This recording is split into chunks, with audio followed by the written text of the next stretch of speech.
I think that he really wanted to kill me. I think that he wanted me dead. I mean, there's something called repression, you know, where basically you're seeing someone in someone else's body. The Grapevine Police Department received multiple phone calls from the Acorn Woods Park in Texas about a fire breakout. When law enforcement and the firefighter unit arrived, they made a horrifying discovery. There were burned remnants of a plastic kiddie pool and a dismembered body with just a few pieces of clothing. The dead body was completely unrecognizable since the head had been removed, the arms had been severed at the elbows, and the legs had been severed around the knee. The harrowing sight was made even more grotesque due to the internal organs of the mangled corpse being exposed. After seizing the crime scene, the officer began with the investigation. The forensics team discovered that the victim had one hand relatively unburned, as everyone noticed the nail polish on it. Later, they recovered a fingerprint from it and verified the victim's identity. The print was analyzed, and it was found that it was of Jacqueline Ray Vandegrift. To begin finding more about the history of the victim, detectives went to Jackie's apartment to collect some evidence. When police tried to find her recent contacts, they found a girl named Sherry Bowe. After reaching out, she gave critical information that steered the detectives in the right direction in this case. She informed them that she went out with a group, and there she met Jackie on September 13th at a local bar named Fry Street Public House. When Sherry entered the bar, Jackie was already sitting with a bald man with a rather large build. Sherry also added that Jackie was talking to the man quite a bit, and the man introduced himself as Charles Bryant. Later, detectives went to that bar to interrogate the bartender, Caddy Allen. Caddy told them that she had known that man for a while now, and that he was going through some issues regarding his relationship. With the CCTV footage and his name on the record, detectives didn't take long to arrest Charles, who had a prior criminal history of stalking his ex-girlfriend, Caitlin Martis. Caitlin met Charles at a restaurant where she was working as a server just after graduating high school. The day that I met him was the day after I graduated high school. He had lots of muscles and tattoos, which kind of interested me at the time. At 29, when he first met Caitlin, Charles was significantly older than her and never appeared to be the right match. Caitlin's mother, Karen Halsey, had noticed the red flags early on and warned her daughter well before any trouble surfaced. I got this feeling just deep inside to my bones, an evil feeling. And I said, he's gonna hurt you. He's gonna do something bad. And she's like, oh, he's nice, he's good to me, he makes me feel like an adult. A mother's instinct is rarely wrong. Caitlin's confidence in her own choice soon changed when she began noticing unsettling signs in Charles, leaving her feeling increasingly uneasy. He was manipulative, he was a bit of a narcissist. He thought very highly of himself. He would say things like, oh, you'll never find anyone better than me. It was toxic, and he was toxic. Charles' obsessive nature and his interaction with Jackie that was recorded that night was not fitting well, and that led detectives to dig deeper. After what they found out, it didn't take them long to reach the truth. Watch how he reacts when detectives confront him with all the incriminating evidence piled up against him. And I keep hearing you say you don't know what's going on. You don't remember. You don't this. You don't that. Come on, man. We've laid it out for you. Okay. Yeah, it's there. In the Grapevine. We're over there at your house. Okay. We have video of you with this girl. Sure thing. You're at the bar. Her cell phone goes to your house. You're walking around Walmart at 4 o'clock in the morning buying a shovel. She's found dead in a pool that came from your backyard. Okay? Yeah. You can't tell me you can't tell me you don't remember. I don't know why. Come on, man. Well, I'm giving you You that. were there. Obviously. You did all these things, and there is no way in the world that a man could travel all the way from Hazlitt to Grapevine, from Denton to Hazlitt to Grapevine, and not remember. Stand up and man up and tell us what you did for this girl's family. I'm admitting to it. I can't remember killing anyone, man. You've got to. There's no way you remember all the big things in your life. Okay? Very few are bigger than taking another human life. Yeah, it's pretty drastic. I know it's in there. Okay? Yeah, I know you got it in you.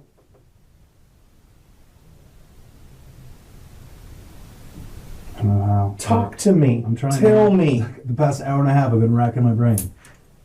There's no way, man. There's no way in the world that you do not remember this. There's no way. Woke up. I don't even remember taking her home. I thought it was home. She went to earlier. your house. Yeah, I don't remember taking her to my place, man. I don't.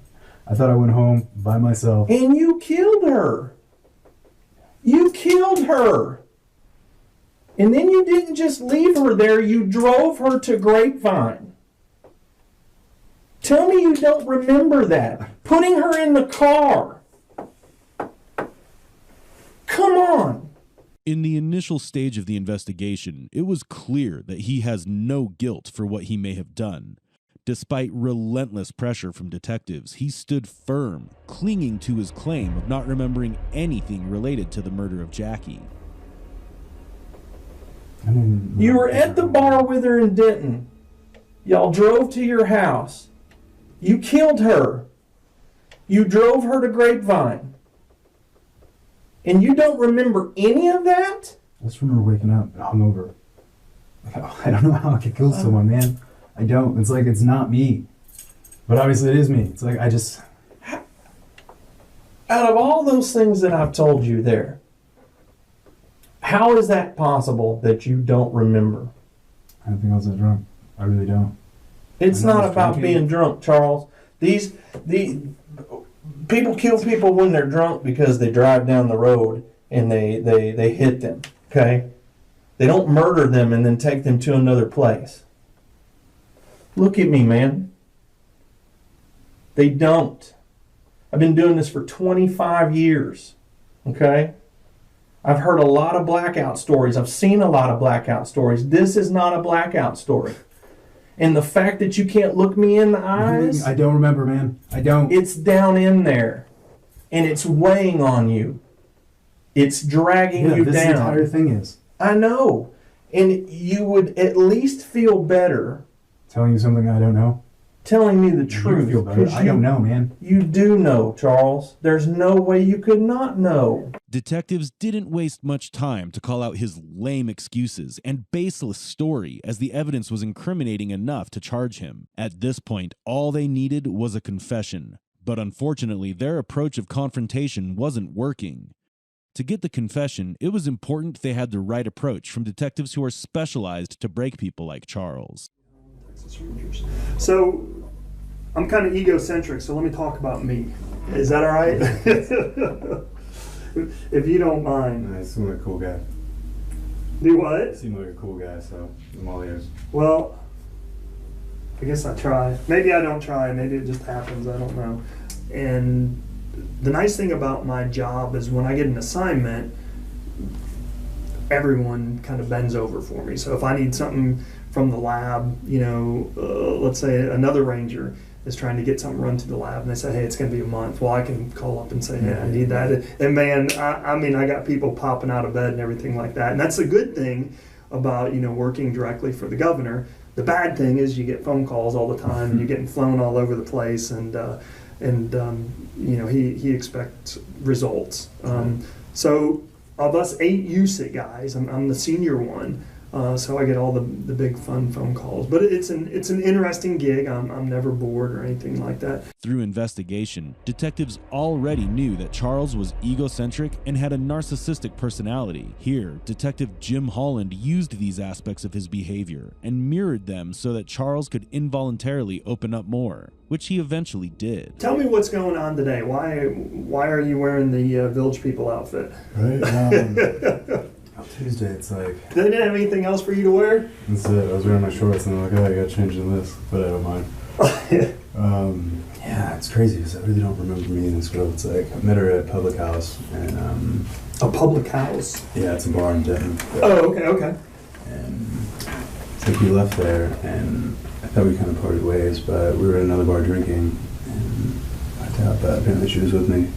We came back to my place, and I don't remember driving home with her, which is insane. But yeah, because I got a text like the following day, because like really I just found out yesterday. It's like oh, you're our lead suspect, and she's dead. I'm like, that's insane. But one of my clients, she texted me. She's like, oh yeah, there's a body found, and it's like Grapevine Lake area, and just like we were close to that area. I'm like, fucking insane. And I was like, oh, let's just train somewhere else the following day, because we're supposed to train on Friday morning. But yeah, turns out it was me, and I don't know, it's just nuts. Like I don't even know this girl. It's like I don't remember her name, and it's blown my mind because it's so out of character for me. It's like I'm not an angry guy. I'm not aggressive. It's I don't know. I've been trying to think over it last night, and I just don't remember leaving with her. It's like, because all I remember is like this tiny little thing. I commented on that because I went and saw my friend Katie, and she's a bartender, and we were drinking there, and I've been there pretty much all day, just because I was going through some crap with my ex, and called a lawyer, blah blah blah blah, and I just went to go drink with Katie, but I don't think I was that drunk. I remember going home. I thought I went home alone. Granted, I didn't. But I'm taking it's like all the evidence is on me. It's like I'm just I can't remember doing it. But it's me. It's totally me. There's no doubt about it. But I just want to go forward with it. I don't know where I'm gonna go. It's like, Right. It's jail. I'm fine with that. And, one of the detectives yesterday was saying that Texas has a death penalty. I'm like, all right, great. I'm gonna die in jail, but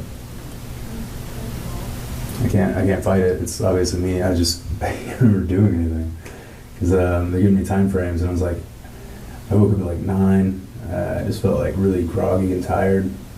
I thought I was just hungover, but yeah, they're like, you're here, here, and here. I'm like, how the f***?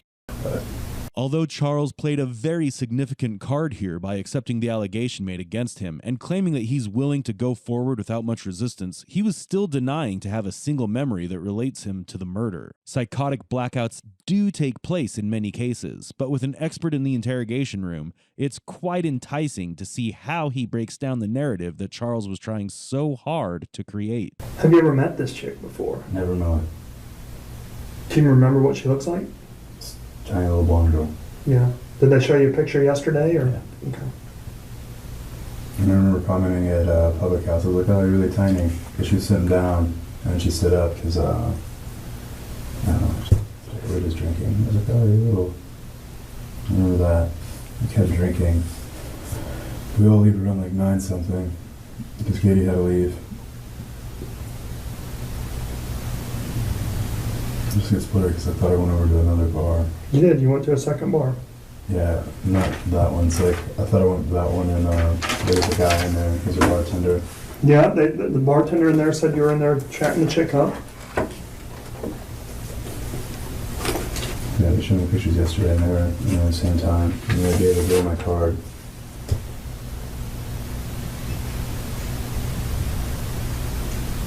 I don't know why we leave together. Or why when I kill someone. I don't. I don't know how that would escalate. And so there's a zip tie. It had her hair on it. Well, you know what gets you. Well, so this is the swimming pool that's missing from your backyard, right? It didn't burn up all the way, and the edges curled over. So your DNA's, all over it. Fingerprints, DNA, and everything in the backside of the body, same thing.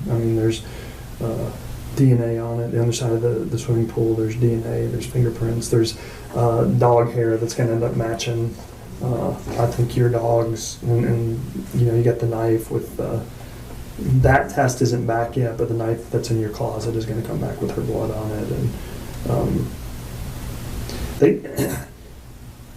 the reason that they found out right away is it wasn't burned up all the way, so they were able to get fingernails, or fingerprints. It's called AFIS, Automatic Fingerprinting Information System. So they can, basically the morgue rolls her fingerprints because they're not off there, and then that's how we identify her so fast. And underneath her nails, she's got some skin. It's going to come back, we believe, to you. They just got their stuff, your DNA yesterday, and then I started doing the swap and everything. Yeah, I started pushing that. It was going to be 30 days, and I started pushing that last night. So the stuff starts coming back, and that's some of those texts. I asked them to update me as we go through, so I know definitive things. I can already tell you what's going to be there, but the swimming pool, your DNA on her body, or what's going to end up being your dog's hairs in the pool on her clothes. I mean, but your roommate's got you out there at 4 a.m. digging a hole in the backyard. Let's see if I got a picture of the swimming pool where you dug a hole. But you're digging a hole basically where that swimming pool was, and he said you're putting in a kiki pond. You remember that conversation with him? Koi pond? Koi pond, yeah. You remember telling him that you were putting in a koi pond at 4 a.m.? God, I koi pond, that's crazy. I remember digging a hole. It's like I saw the shovel next morning and like... Your DNA's all over it. One of them had they found a partial or a full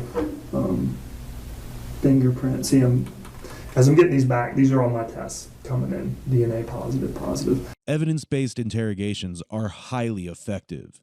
Suspects or perpetrators rarely have a defense against the solid evidence detectives present. Detective Holland didn't have to work hard to unmask Charles. His silence was precisely the reaction they expected. However, at this stage, the conversation wasn't just about proving his guilt. It was about uncovering the motive. It was evident that Charles didn't know Jackie before that night, nor did Jackie know him. The sheer brutality of the murder, combined with his attempt to get away with it, didn't quite add up.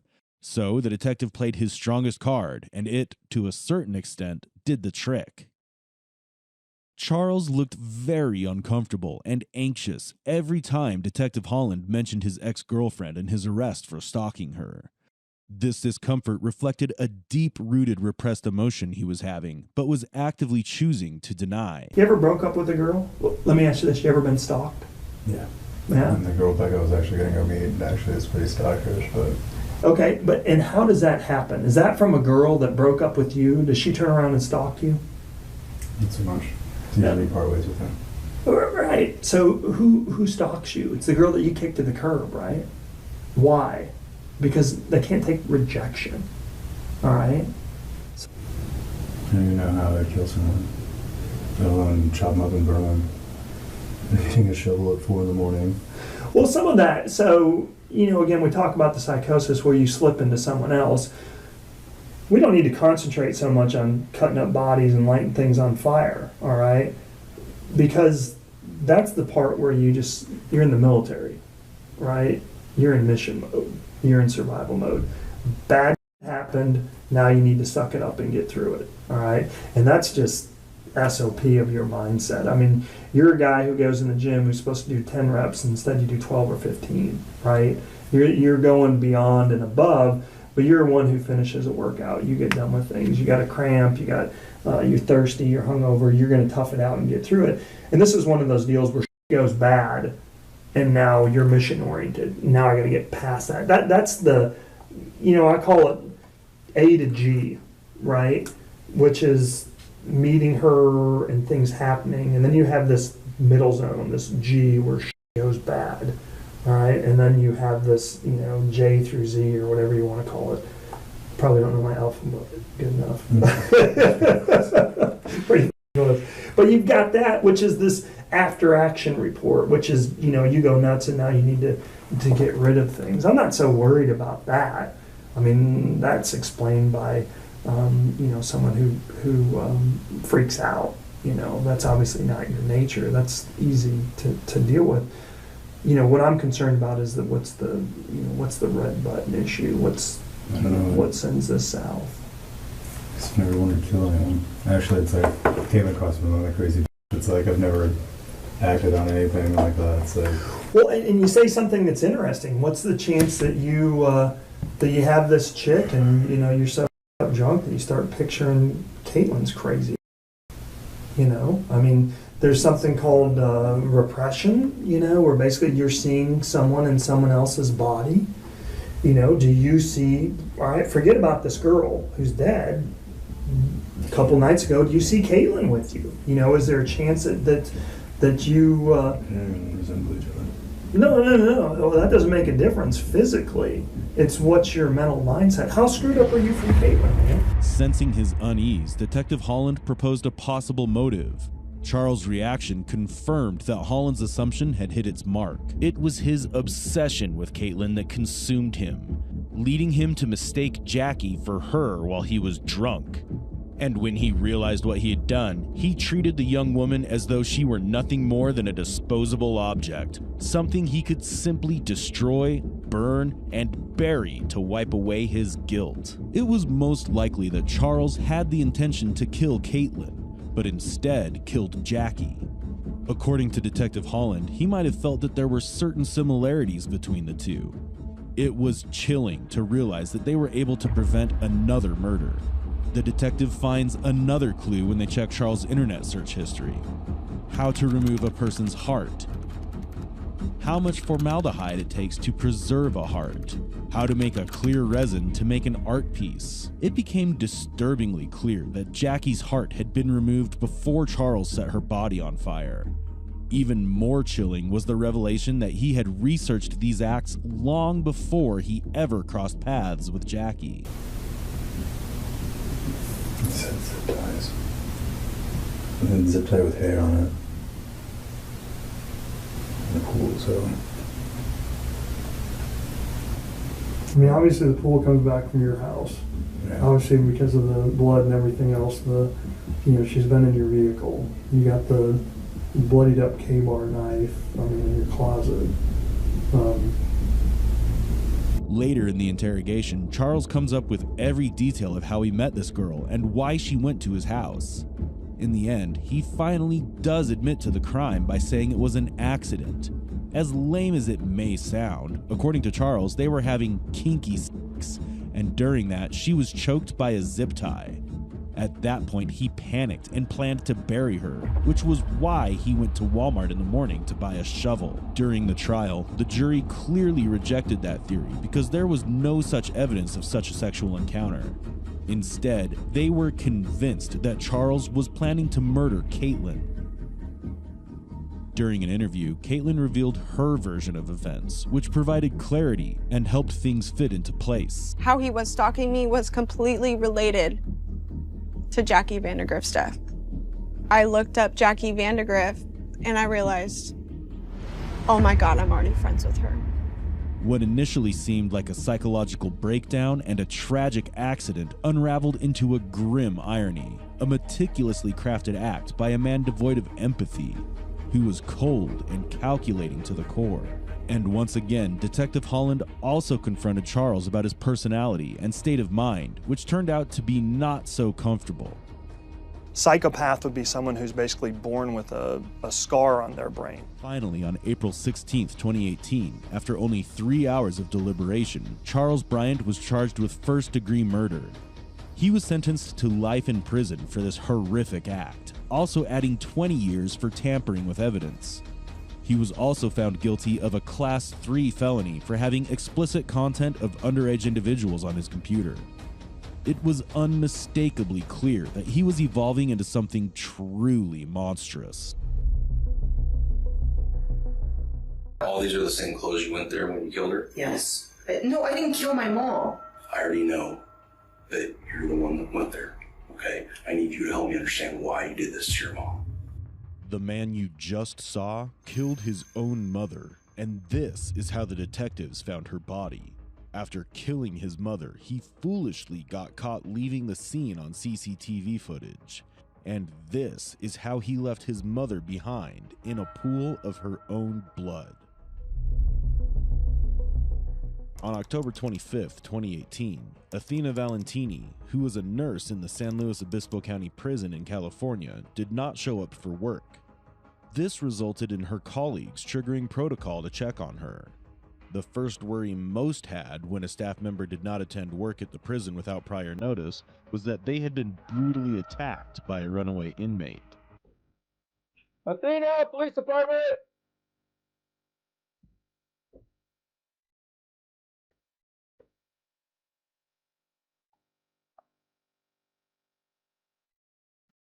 Yep. 1144. I don't know. Code 4, 1144. Alright, just don't touch anything, but it looks like a lot of pills. Oh, wait, no. There's a lot of blood. Can't really tell for slice marks. We'll take a drive. Yeah, let's go through there. I don't see the animal. So she's got a kid. She's had any problems? DV problems, anything? No, the neighbor just said that I saw her at work yesterday, or last night actually. No car? negative. The worst had happened. Athena's body was found in a pool of her own blood with slash marks to her throat and upper body. It looked like Athena had tried to defend herself, but the attacker had been too determined to take her life. After finding the body, police start talking to the neighbors to gather any important pieces of information. Do you know if she has relatives? She's got a son in Chicago, maybe? Do you know how to get a hold of them? No. When was the last time you talked to her? It's probably last week. Okay. She had passed away, didn't she? Yeah. She Yeah. got cameras. Okay. Well, if you don't mind, we'll be contacting you in a little bit. That'd be okay? The neighbor's offer of letting the detectives take a look at his front door's camera's footage will later become a very crucial piece of evidence. We'll show you in a little while how the intruder sneakily executed his evil plan. In the meantime, the detectives started their investigation. This case quickly picked up traction in the media, and the locals felt very connected to it. The Grover Beach police station also had a significant following on social media, and hence they posted a plea for any help that anyone could offer in finding Athena's killer, and also locating her little dog, whose name was also Athena, and who had been missing since the time of her death. The reason that the welfare check was done to begin with was because prison authorities feared that workers might get attacked. Naturally, the first instinct of the detectives was to look for a runaway or recently released prisoner looking for revenge. But what Athena's neighbors said shocked the detectives and gave them a whole new angle to pursue in this case. Hello, Sergeant Ravina, Grove Beach PD. I'm trying to get a little more information on your neighbor here at the first department. When's the last time you've seen her and talked to her? It was probably 2 days ago, and I think I heard her either last night or the night before. You heard her? Yeah, she was talking to someone in Hungary, and I think it was her son. Oh, on a phone or something like that? No, in person. Okay. We will now show you the 3 crucial pieces of evidence which brought the main suspect into the interrogation room. The CCTV footage that the neighbor had offered became the focal point of the initial investigation. When the officer was notifying Levente of his mother's death, we see through his body cam footage that Levente owned a Jeep Patriot. This was the very same car that was spotted in front of Athena's home on the fateful night. And this is the CCTV footage that linked Levente directly to the crime scene. This figure strongly resembling Levente was noticed near Athena's home on the day of the murder and was seen leaving with Athena's dog later. An even more incriminating aspect of this footage was the fact that Athena's dog was following this man without a leash. According to neighbors, the dog was only friendly with people it had known for a long time. This made detectives stop looking for a stranger and made them even more suspicious of Levente. Another piece of evidence was Levente's car. Not only was it seen right in front of Athena's home on the day of the murder, but when tracked through its license plate number, it showed that Levente had traveled all the way from Bloomington to California just for this. His car was spotted in many places along the route, providing detectives with a clear map and a timeline of his travels. And finally, Levente's phone, or rather his burner phone, which he had seemingly bought just for this, was the final piece of crucial evidence. When checking Athena's call logs, detectives noticed that Athena had gotten multiple calls from an unknown number, and to leave no leaf unturned, they looked into it. This number was traced to a man called Jacob Keith in Cincinnati, Ohio. Detectives investigated and found out that it was purchased at a Best Buy in Bloomington, Indiana, just a few miles away from Levente's department. Detective Casey Neal, the lead investigator, requested the Bloomington police to retrieve the CCTV footage of the time of the purchase. And to everyone's shock, it was Levente again. What was almost misinterpreted as a coincidence was now confirmed. Levente was the only possible suspect. He had used a fake name to buy the burner phone, hoping it would not be traced back to him. Police looked into all the cell towers that this burner phone came in contact with, and it was found that on October 24th, it had been near Athena's residence until 11 o'clock. This was the same time around which the man captured in the CCTV footage could be seen leaving. It was also later found that after the murder, this burner phone was mirroring the movement of Athena's phone. This meant that he had probably taken her phone along with him after the crime. The fact that he bought the phone in advance showed that the crime was clearly premeditated. All these pieces put together painted a horrible picture of a son killing his own mother, an immigrant mother who had dedicated her life to this very son. Levente was picked up by the police soon after and brought into the interrogation room. To give you a little more information, your mom, I believe she was attacked and killed on the 24th of October. What day is that? That was Wednesday. Thursday. So when you look at the calendar, Because I don't know the dates. Yeah, sure, Sorry. sure. So, yeah, so it was Wednesday. Okay. Okay. And so you talked to her on Monday, right? Yes. And then you went to Indianapolis on Tuesday. It was the 23rd. Correct. Okay, so then Wednesday is when I believe she was killed. Okay, and she texted me. And she texted you on Thursday, on the 25th. Yes. At 9 p.m. Okay. And then you've been in Bloomington since then? Yeah, or just like a nearby area. There's video surveillance cameras on your mom's apartment. Mm-hmm. Did you know that? I did not. The video surveillance cameras show you going into your mom's apartment when she was murdered. Okay.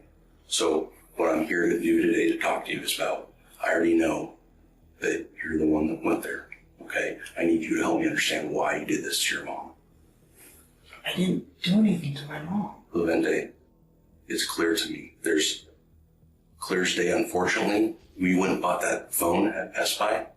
You're on video there, buying that phone, the Cricket wireless phone that you used during this trip.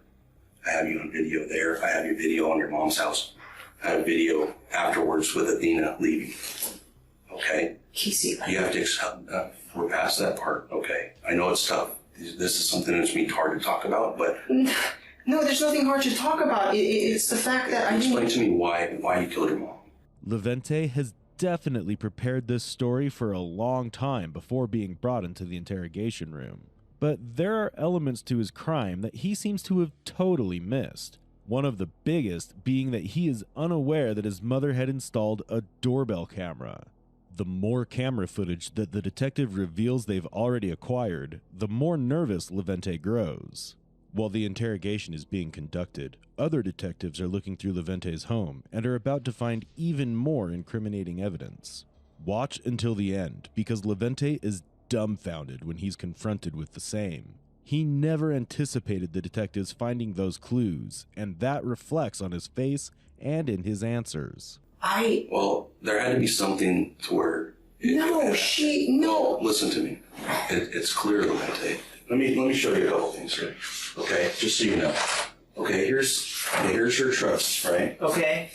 And this goes in to explain that you are her sole heir, so you do get all her property. But I didn't even know about this. I mean, I knew she wrote one up, or she talked to attorneys, Sure. But I didn't know about this. Okay.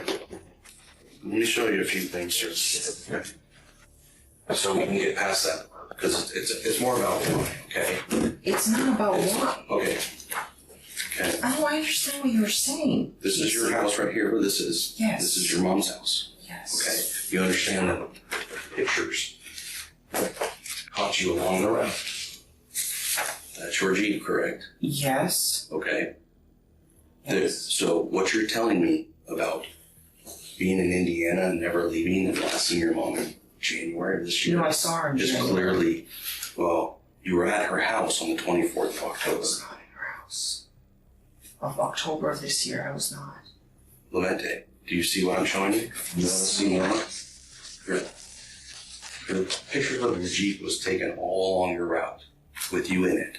Okay? The video at your mom's house show you driving by at 3:30 that afternoon, okay, in your Jeep.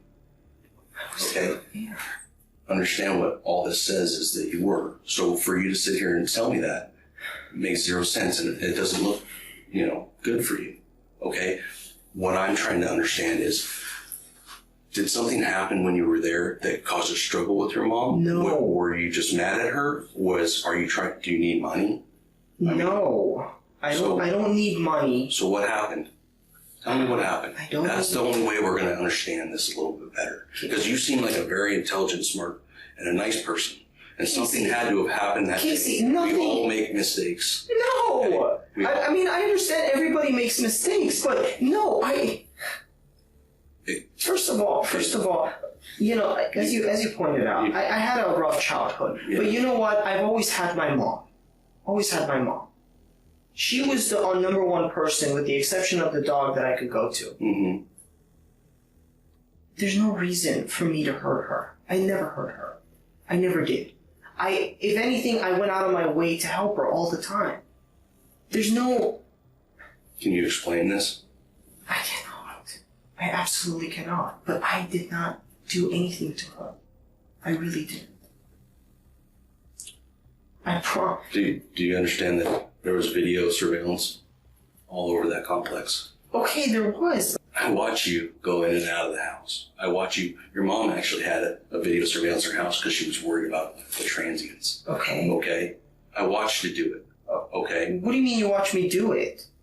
I didn't do anything. Casey. Help me explain why. Why what? What happened that day? What happened in your life around that time where you decided, nothing, I have to do this? Nothing. Was it a spur of the moment? So your mom, you called her that day several times, and she actually told her friends about it and left voicemails about talking to you. Yeah. On the 24th. Yeah, I spoke to her. You told me earlier that you didn't. You said on the 22nd. You called her from the phone that you bought at Best Buy. I didn't. I only have one phone. I only have one phone, Casey.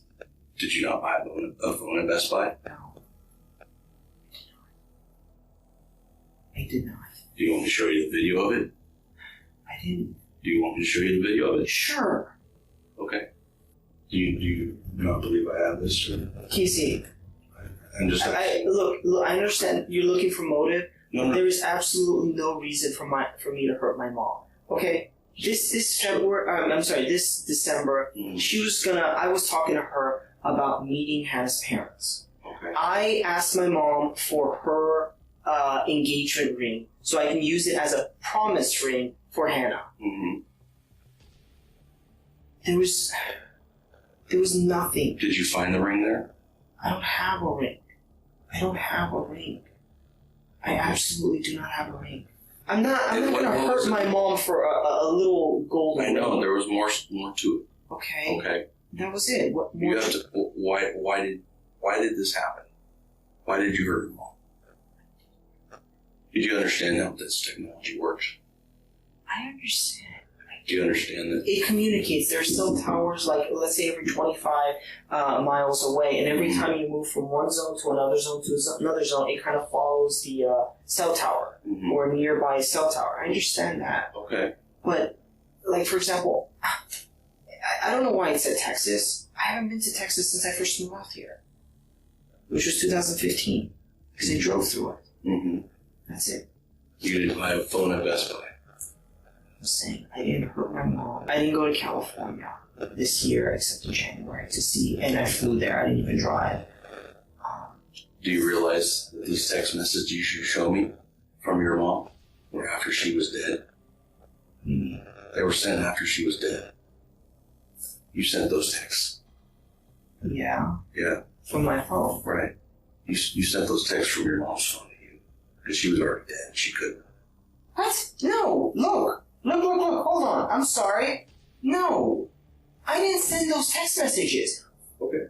I don't know. Look, I finished the test. First of all, why don't you... Is there a way to see... You're accusing me of hurting my own mom. Well, do you understand why? Because of a map, of a phone and another phone traveling... Videos of you at her house, walking into the house, walking out with the dog. Okay? I know this. Where's Athena? I don't have Athena. Where is she? I don't know because I haven't... Did you leave her there? Is she still alive? I don't have the dog. I don't know if she's alive. I haven't seen the dog or my mom since January. Casey, I didn't. Okay. Look, I've been open with you with everything. Yeah, no, I appreciate that. But unfortunately, you know, I have things that show different. So because I like you, I want to spend this time with you, but I'd like to understand why. It's clear that look, something happened that day with you and your mom. Is that not your Jeep driving in front of your mom's house? That's on the 24th of October. I can't. I mean, I saw the Jeep. Okay, that's your Jeep, correct? I don't know. What do you mean you don't know? I don't know. I just saw a Let's watch white... it again. Here you go. Okay? What's that in that corner? A sticker. Right? Okay? That's your sticker, the exact place you have it on your Jeep, correct? Okay. What's that sticker? Exact sticker you have on your Jeep, is that correct? I didn't see the second sticker, but... Okay. Okay. So this is in front of your mom's house. Okay. On 1024, look. At 1527, which means 327. I didn't see my mom. The next day, I didn't see... Explain that to me then. I don't know. There's... That's your Jeep. How do you know that's my Jeep, though? Can you show me proof of me? Yeah. Is that what you need in order to tell me what happened? Sure, but I didn't do anything. Levente. Yes. I've been very nice to you. I know I've you been have. over backwards to help explain all this. You realize there's you and Athena walking away. Okay? Right there. I have you on video going all the way up the street to where you parked. Do you realize that? That's not me. That's not me. How can that be me? Vente, because it was you. Okay? You showed one person walking by with a dog. I have lots of video. They're hard to get to on this, but do you not understand? Okay, so listen, if you were me, okay, and I know that your phone starts at your house here in Indiana. And that there's a cricket phone. And you I have video watching you. I looked at you yesterday, watched all the video of you going in and buying this phone. Okay? On the 22nd, you walk out and you get in your Jeep in the parking lot. You sit in your Jeep for about 20 minutes, you activate the phone. It all shows clear as day. It matches exactly with the records that I have for that phone and your phone. Your phone and that phone are together in all these towers until you shut it off on the way there. Yes. In Springfield or around Springfield, Missouri. You made mistakes. You called your own phone to check your voicemail on your way back from this phone you bought at Best Buy. Okay. That phone travels with your phone in your Jeep.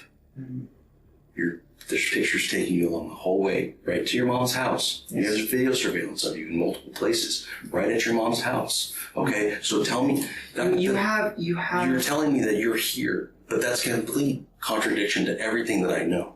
So help me understand why this happened. I already know that you hurt your mom that day. Was there an argument? No, because I did not hurt my mom. I did not see her. Did you buy the phone at Best Buy?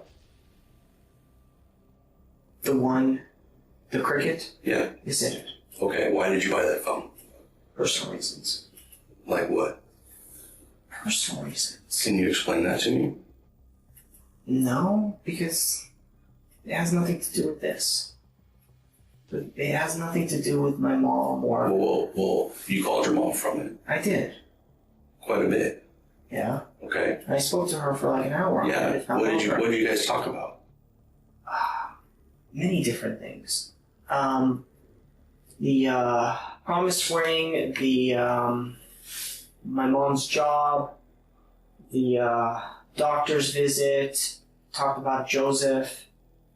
That was it. Why did you have to buy that phone for those conversations? Personal reasons. I also made other calls. Okay, to who on that phone? To other people that are not at all related to this. Okay. And what about Hannah? I've called Hannah on that. Okay. Yeah, I've called Joseph on that. Okay. Yeah. Did Hannah go with you to California? No. Did Joseph go with you to your mom's? No. Okay. Did anyone else go with you to your mom's? No, because I didn't go to my mom's. Okay. Where's that phone now? I threw it away. Where did you throw it away? In my trash. Where? Where I live. Where you live? Yes. Okay. And what day did you throw that phone away? Last week. And what kind of phone was it? Flip phone. Flip phone? Yeah. Okay. And how did you buy that? At Best Buy. What'd you pay with?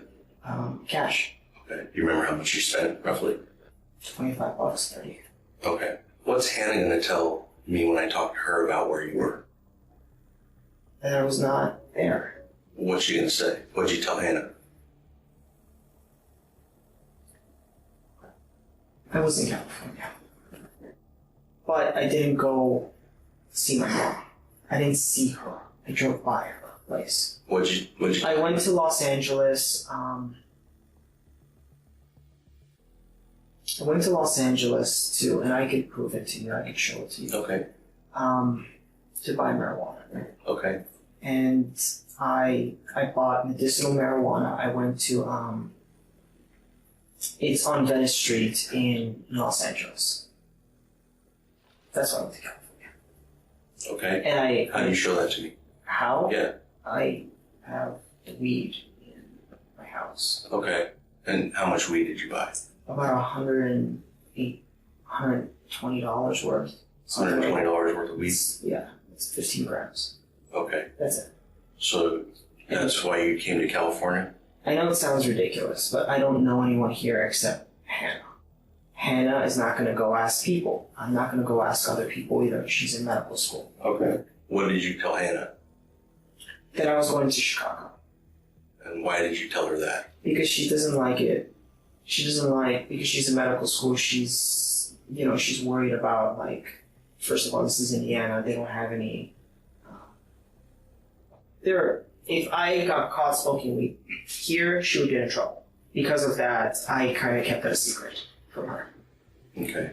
So what day did you leave to go to California? Tuesday. Tuesday, which was what? What's the date on Tuesday? 23rd. Okay. And about what time did you leave? 8 a.m. 8 a.m.? Yeah. Okay. And how did you get Or, to no, I'm sorry, 6 a.m. 6 a.m. 6 a.m.? 9 drove. You drove? Yes. In what? My car. Your Jeep? Yes. Okay, the same one I have the pictures of? Yes. Okay. How long did it take you, number one, to get to California?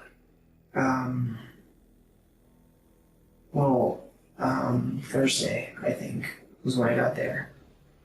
Thursday, because I went to LA and that's when I bought marijuana. How many hours driving is that? 30, 40? 30 or 40 hours? I really don't know. Did you stop and stay in a hotel anywhere? No, I just drove all the way through. You just drove all the way through? Yes. And you got to California on Thursday? Thursday. About what time? Afternoon. It was about 1 o'clock, 2 o'clock when I went to Los Angeles. Okay. So did you stay anywhere? No, I drove the entire time. You just drove straight from your house to LA to your mom's house. I stopped and then straight back to Indiana. I stopped and slept. Where did you stop and sleep? In the driver's seat of the car. Okay. Well, where did you actually stop? Going to California, first place I stopped was Albuquerque. Albuquerque, New Mexico? Yeah. Okay. And you remember where you stopped? No, it was like a rest stop. So it was not in Albuquerque, it was nearby, off the highway, rest stop. Okay. How long? 3 hours? 4 hours? Okay. Yeah. Was that the only time you stopped? For that trip. For that entire trip? Went to California, and then I went to an In-N-Out, and then I slept in the car there after eating, and then I went up to my mom's. I was going to surprise her. She wasn't there, and then I drove back. Okay. When you say she wasn't there? She wasn't there. I called her on my Cricket phone. Uh-huh. I drove by. Her car wasn't there. I called her on my phone, or I'm sorry, the other phone. She didn't pick up. I guess she was at work. I had to get back. Are you ever going to show me that picture or that video of me walking into my mom's house? Is that what it would take for you to tell me the truth? I'm curious because would you tell me the truth if I showed you well, that? you've mentioned. Would you tell me the truth? You've would mentioned you a lot of evidence, but you've never showed me anything except the Google would you tell me the truth if I showed it to you? I mean, is that what it takes? Is this a psychiatry thing going back and forth with questions? I'm asking you, are you ever going to show it? It's either yes or no. It's not a question back. That's what I'm asking. What if I showed it to you? Same thing. What would you say? You just showed. What would you say? Oh, well, I gotta see it. I don't know. I have to. Why would you have to see it? You know. Because no, I don't. Because you're telling me this. You're telling me you have so much evidence of this and that, but you haven't shown me anything except the the map and the cell phone. I didn't go to my mom's house. Prove it to me. Just please prove it to me. Because and then what? I don't know. I don't know. What do you mean you don't know? What do you mean? Then you would tell me what happened? You know, this is a psychology thing. It's not. Or this is like a psychology meet where you ask one question and then a psychiatrist or psychologist asks a question back, and it just goes question. Nothing gets done. Let me go see if your phone's done. I'm just asking.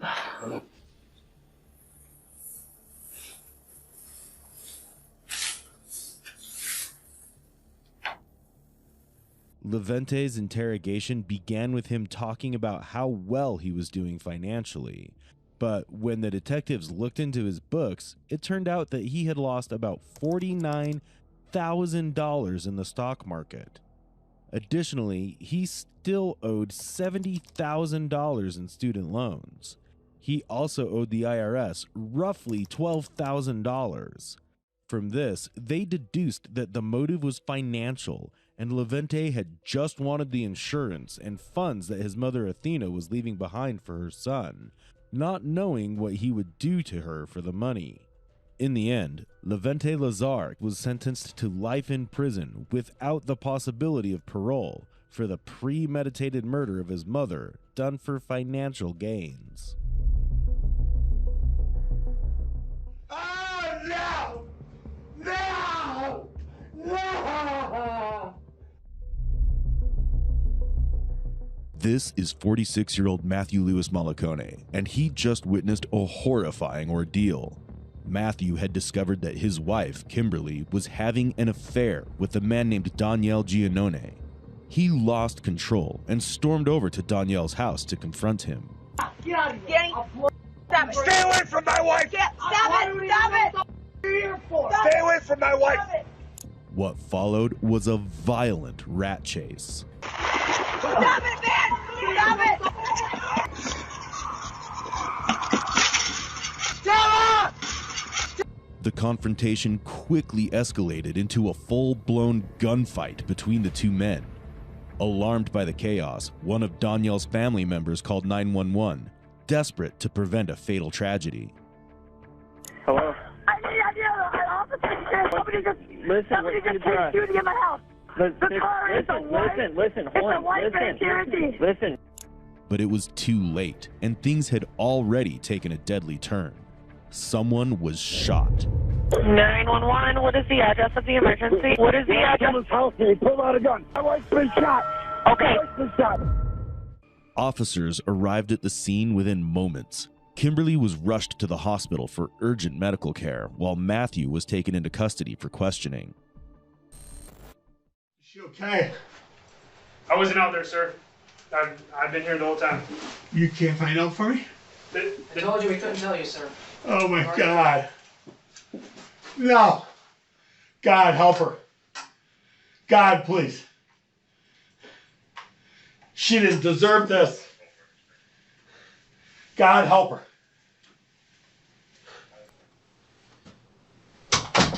All right, here's what's going to happen.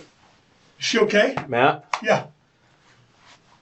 If I unhandcuff you, you're going to behave yourself? Yes, absolutely. Okay, we don't have any issues there? What? When I unhandcuff you, I want you to have a seat, okay, partner? Oh, boy, it's not good. No, it's not good, but... Is she alive?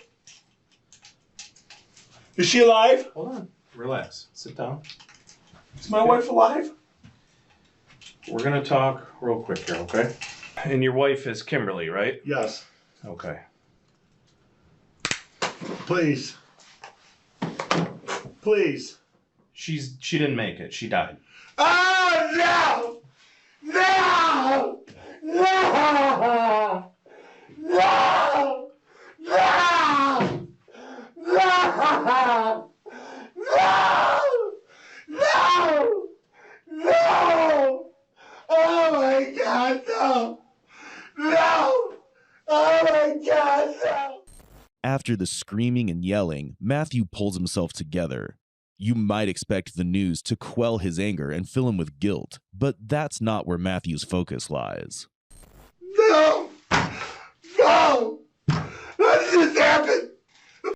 Psycho! That Oh my God! Did he make it?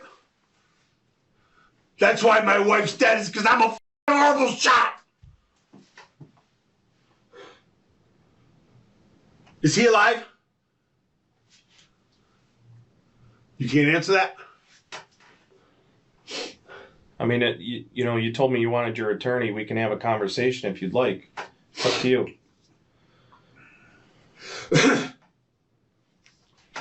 I learned that in CPL class. If a firearm's been discharged, wait for your attorney. I'll wait for my attorney. Oh my God. She did nothing. Matthew demands an attorney before he speaks, but he's impatient. Rather than waiting for the lawyer he asked for himself, he continues talking, possibly driven by his lingering anger. Oh my God. Why would he do that? Like, she went there to talk to him, and this guy comes out like goddamn Rambo. Firing his shot. I had my hands in the air with no weapon. My clip was concealed, Officer Detective. My gun was in its holster and concealed. I was like this. And as I said, stop talking to my wife. And as soon as I finished wife, a shot went off. And she screamed and he did this. And as soon as he did this, I ducked behind that car. And then I grabbed my firearm and I came up over the hood and I just started shooting. I emptied two clips. I had to replace one.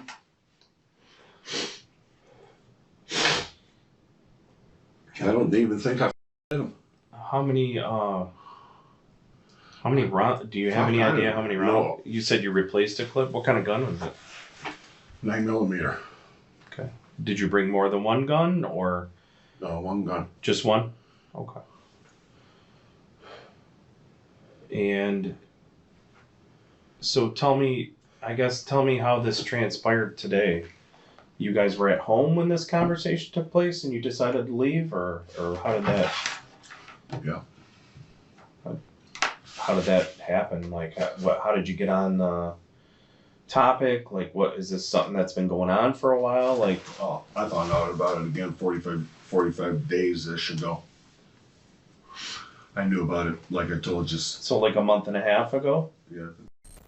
Matthew believes the affair had rekindled just a month and a half ago, but in reality, it had been going on for years. Unaware that the affair with Danielle had been going on for years, Matthew believed it was a recent betrayal. His emotions were understandable at this point in the story, but what he chose to do on July 12th, 2022 would change his life forever. And then I found out when she was 43. And we had a nice talk. Do you love me? Yes. Okay, come back to me. And I trusted her, and I never looked at her phone. And then 6 years later, a friend says, hey, man, I think your wife's still seeing that guy. So I confronted her, and she didn't lie. She said, yeah, no, I have been. I'm sorry, you know. And I said, well, baby, I can't go on like this. I can't be, you know, your husband and you cheating. Yeah. So either you break it off this time, or if I hear about it again, we're getting divorced. So she said, I'll break it off. And I trusted her. And then that's when we got into the conversation, I guess today.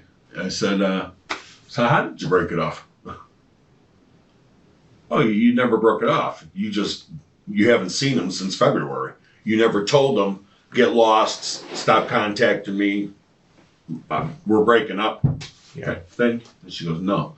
I said, so what? You're just going to wait around for him to call again?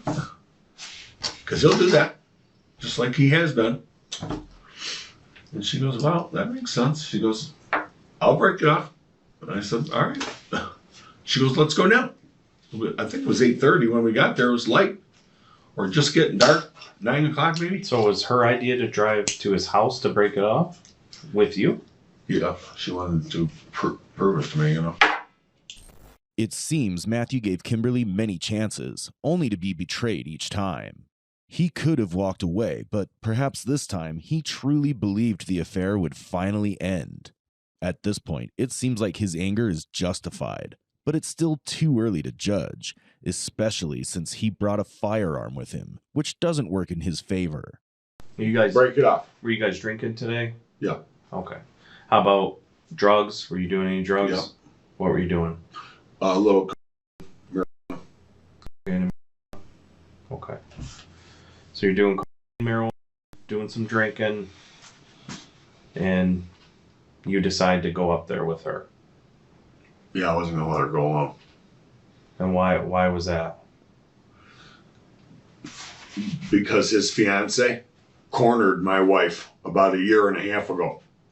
Followed her from our house to a Panera Bread and cornered her and threatened her. I thought you said the fiance didn't know that they were still hooking up. She knew that they were. Oh. She doesn't know that they have still been hooking up. Okay. A private investigator was hired by this guy's fiance. He's just a scumbag. He's just always had affairs with married women. He's been through 3 or 4 fiancés. Okay. He's engaged right now, sleeping with my wife. Got a baby on the way with his fiance, and she doesn't know about that he's been sleeping with my wife and probably God knows who else, you know. Danielle doesn't come across as an honest man, especially after learning about his affair with Kimberly. While Matthew did hurt him, Kimberly died in the process. Matthew's anger is understandable, but what truly happened that day needs to be fully understood before making any judgments. And the detective knows that this is a confusing event, at least at this moment. After smoking, doing drinking, you decide it's a good idea to go up there with your firearm and have your wife finally cut it off with the guy she's having an affair with. I thought it was going to be easy now. I thought it was going to be, hey, stop calling me. I'm done. And he was going to say, no problem. We were going to get in the car and fucking turn around and go home. And you're saying your wife was driving and your wife was in that driver's seat every time you guys went to leave, went to do whatever. You're saying now that your wife was in the driver's seat. Yes, she drove there and she got in the driver's seat and put it in reverse. To back up. Correct. But the car wouldn't, what happened with the car? I don't know if we hit something. It was smoking. Maybe he shot it. I don't know. It wouldn't move. What do you mean you were, what is that? I had it in reverse and it felt like it was stuck either in some mud. Mm-hmm. It wasn't going. And then it started smoking from the hood. And when I saw that, I got out of the car. So was it like, you had it in gear, but you were stomping on the gas? When Kim was shot, she fell over to the side. He's shooting at us at this point. I hop from the passenger into the driver, turn it, and it won't go. I got it, and I'm like this, you know? Mm-hmm. And it won't go. So then finally I put it in park and I get out and I go behind the vehicle and that's where I called you. Okay. Honestly, I think you drove up there to fucking give him a what for? No. That's not the truth. She drove up there because she wanted to show me that it was over. She goes, I'll go break it off with them right now. It'll take 2 seconds. Let's go. Yeah. I was getting shot at the time. What a fuck up. Oh my God. Oh my God. I had no idea.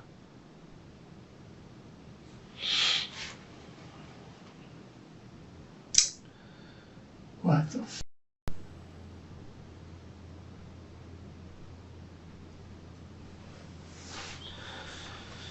All right. For blood in the garage or a bullet hole in the garage. Yeah.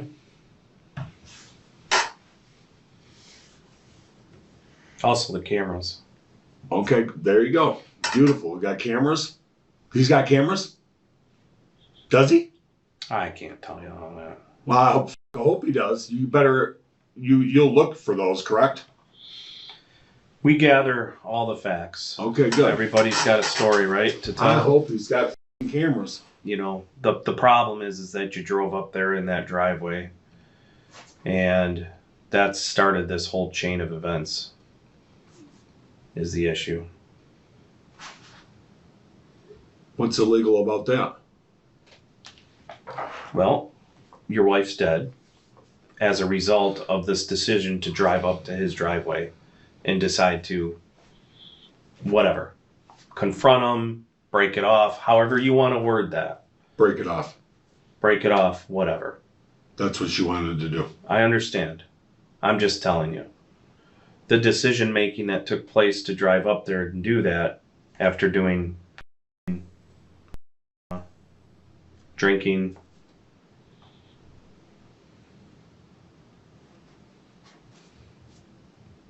Now here we are. God.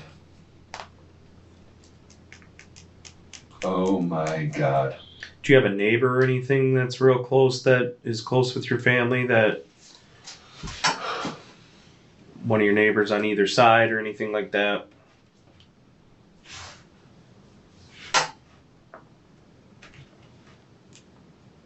Nothing. No. Matthew now realizes he's far from safe. Although it might seem like the officers are going easy on Danielle, who accidentally shot Kimberly, the law comes into play when someone enters another's property with a loaded weapon and threatens violence. We are gathering. We got a lot of evidence to gather. So They're at the house we're going to be taking care of all that. They're processing the scene immediately, right? It's yeah. Okay, we're not leaving there until we get everything. I'll be right back with you. All right. Oh my God.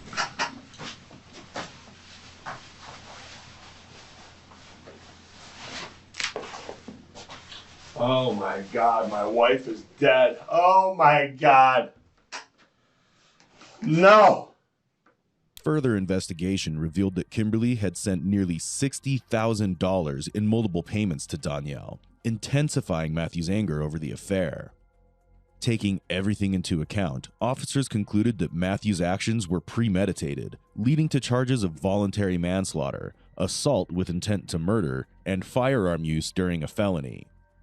On July 10, 2024, Matthew was sentenced to 7 to 15 years for manslaughter, 12 to 40 years for assault, and 6 years for firearm-related charges.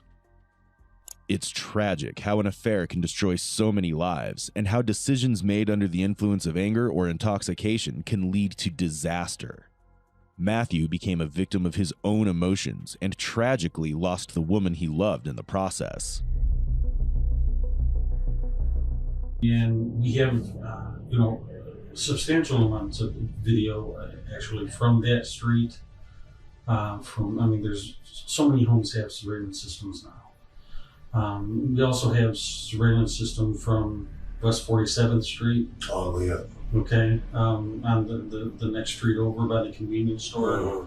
We have video from multiple places over there. So we know something bad happened inside of that apartment. At this moment, the suspect Osby Scott, who also goes by the name Cortez or No-No, realizes the evidence is inescapable, and he's caught on camera with no way out. On December 23, 2019, Osby Scott, 52, entered the apartment of Dillard Carl Kennedy and his girlfriend Heather Kruthamel at West 49th Street near Storer Avenue at about 11 p.m. to collect a $200 debt. When Dillard told Osby he didn't have the money, it sparked a heated argument between them. The bed, I said, Cortez, can you please leave?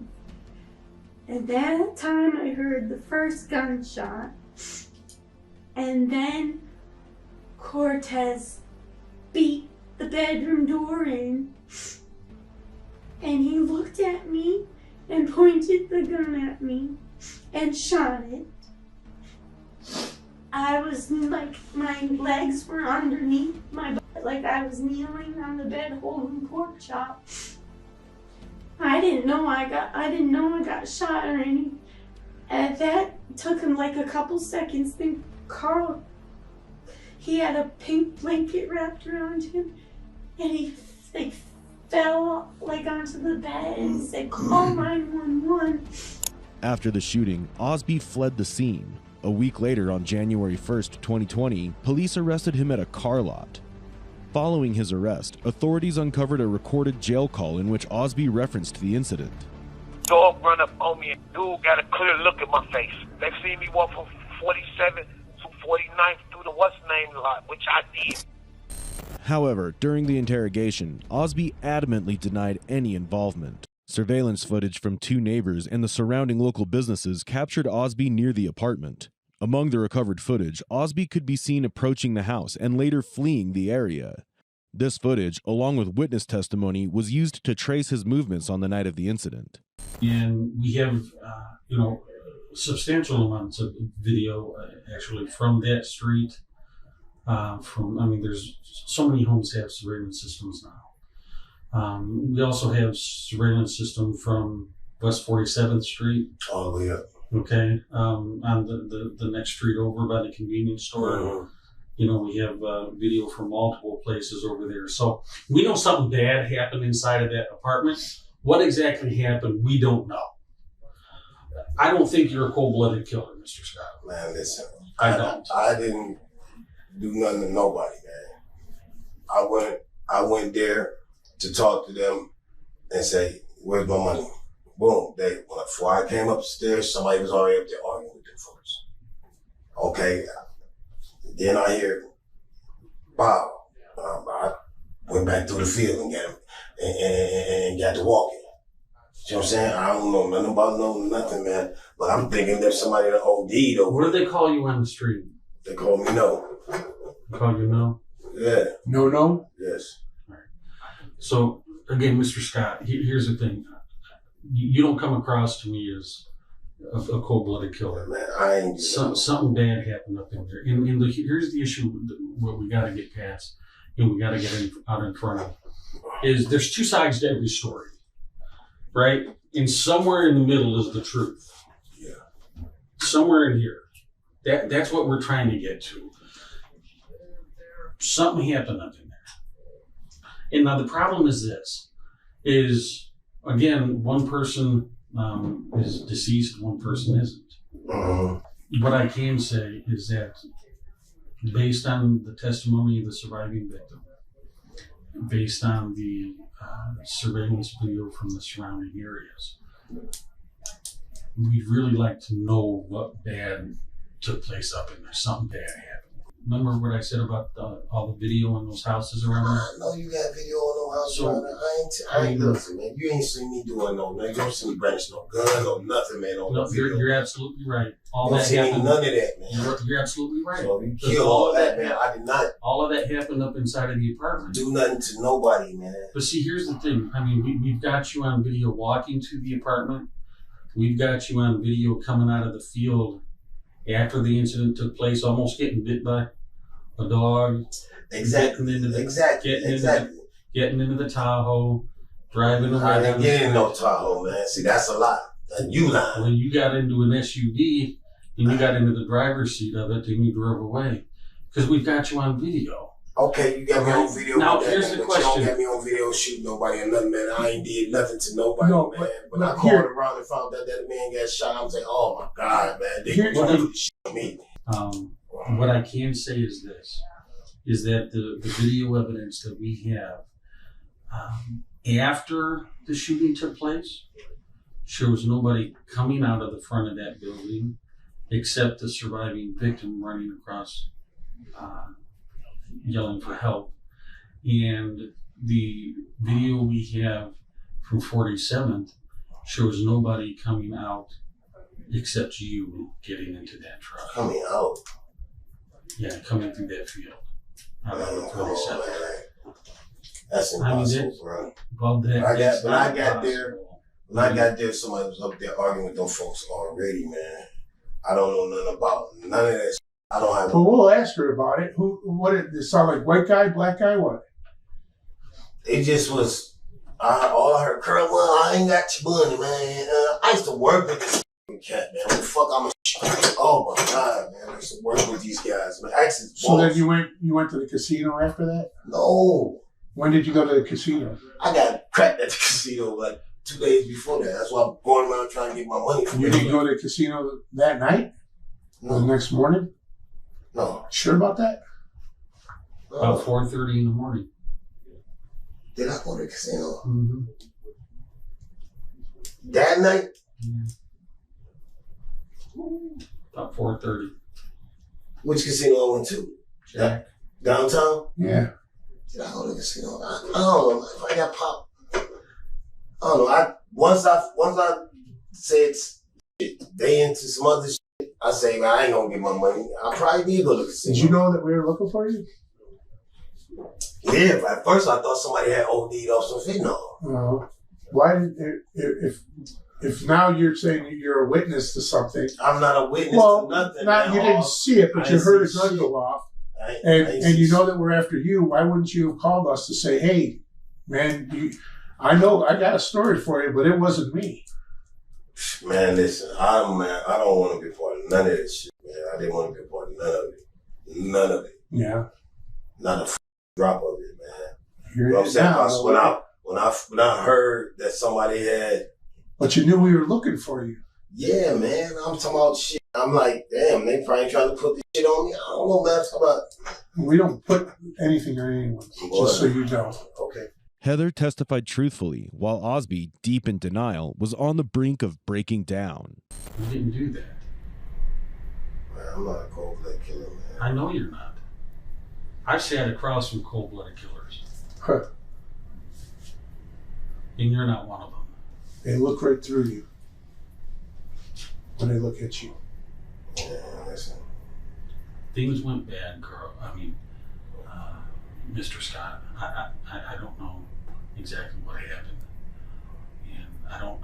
and there's not a doubt in my mind that you didn't mean to shoot Carl. There's not a doubt in my mind that you were there maybe trying to get the money that they owed you. And they owed you money. I mean, they're living on the streets.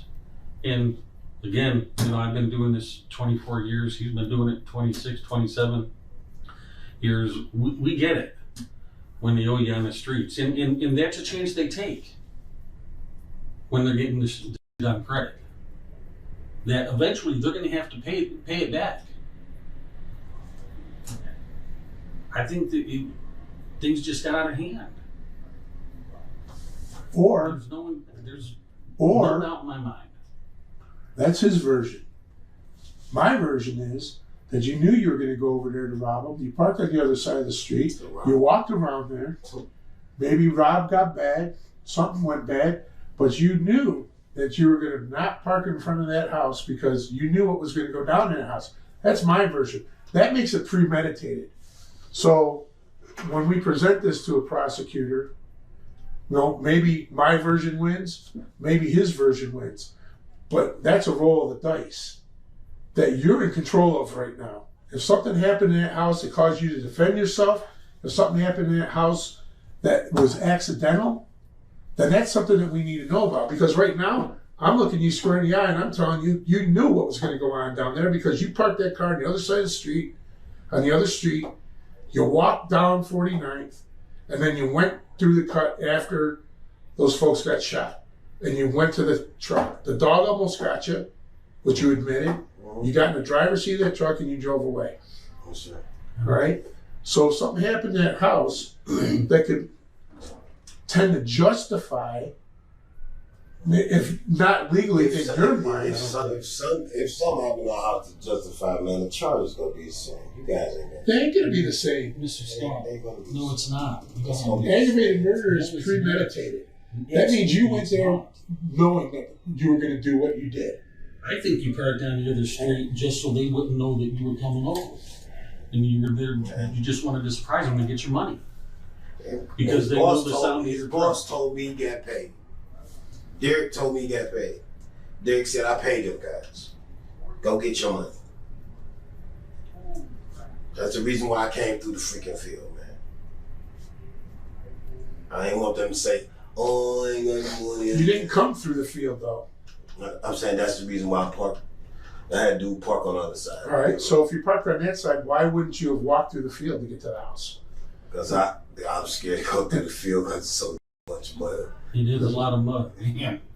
I was sinking. Yeah, it's a lot of fucking sinking mud. It's horrible. You know what I'm saying? So I walked around. Walked around, walked in, and I said, "We'll go to." I say something to them, man. Go up the stairs, and I'm telling you, man, it's another. Mr. Scott, hold on. Let's just get rid of that story, okay? It's just not true. It's not true. We've watched it. There's all kinds of video. Like nobody went up in that house. And I don't think you were the killer. I don't think it was premeditated. I don't.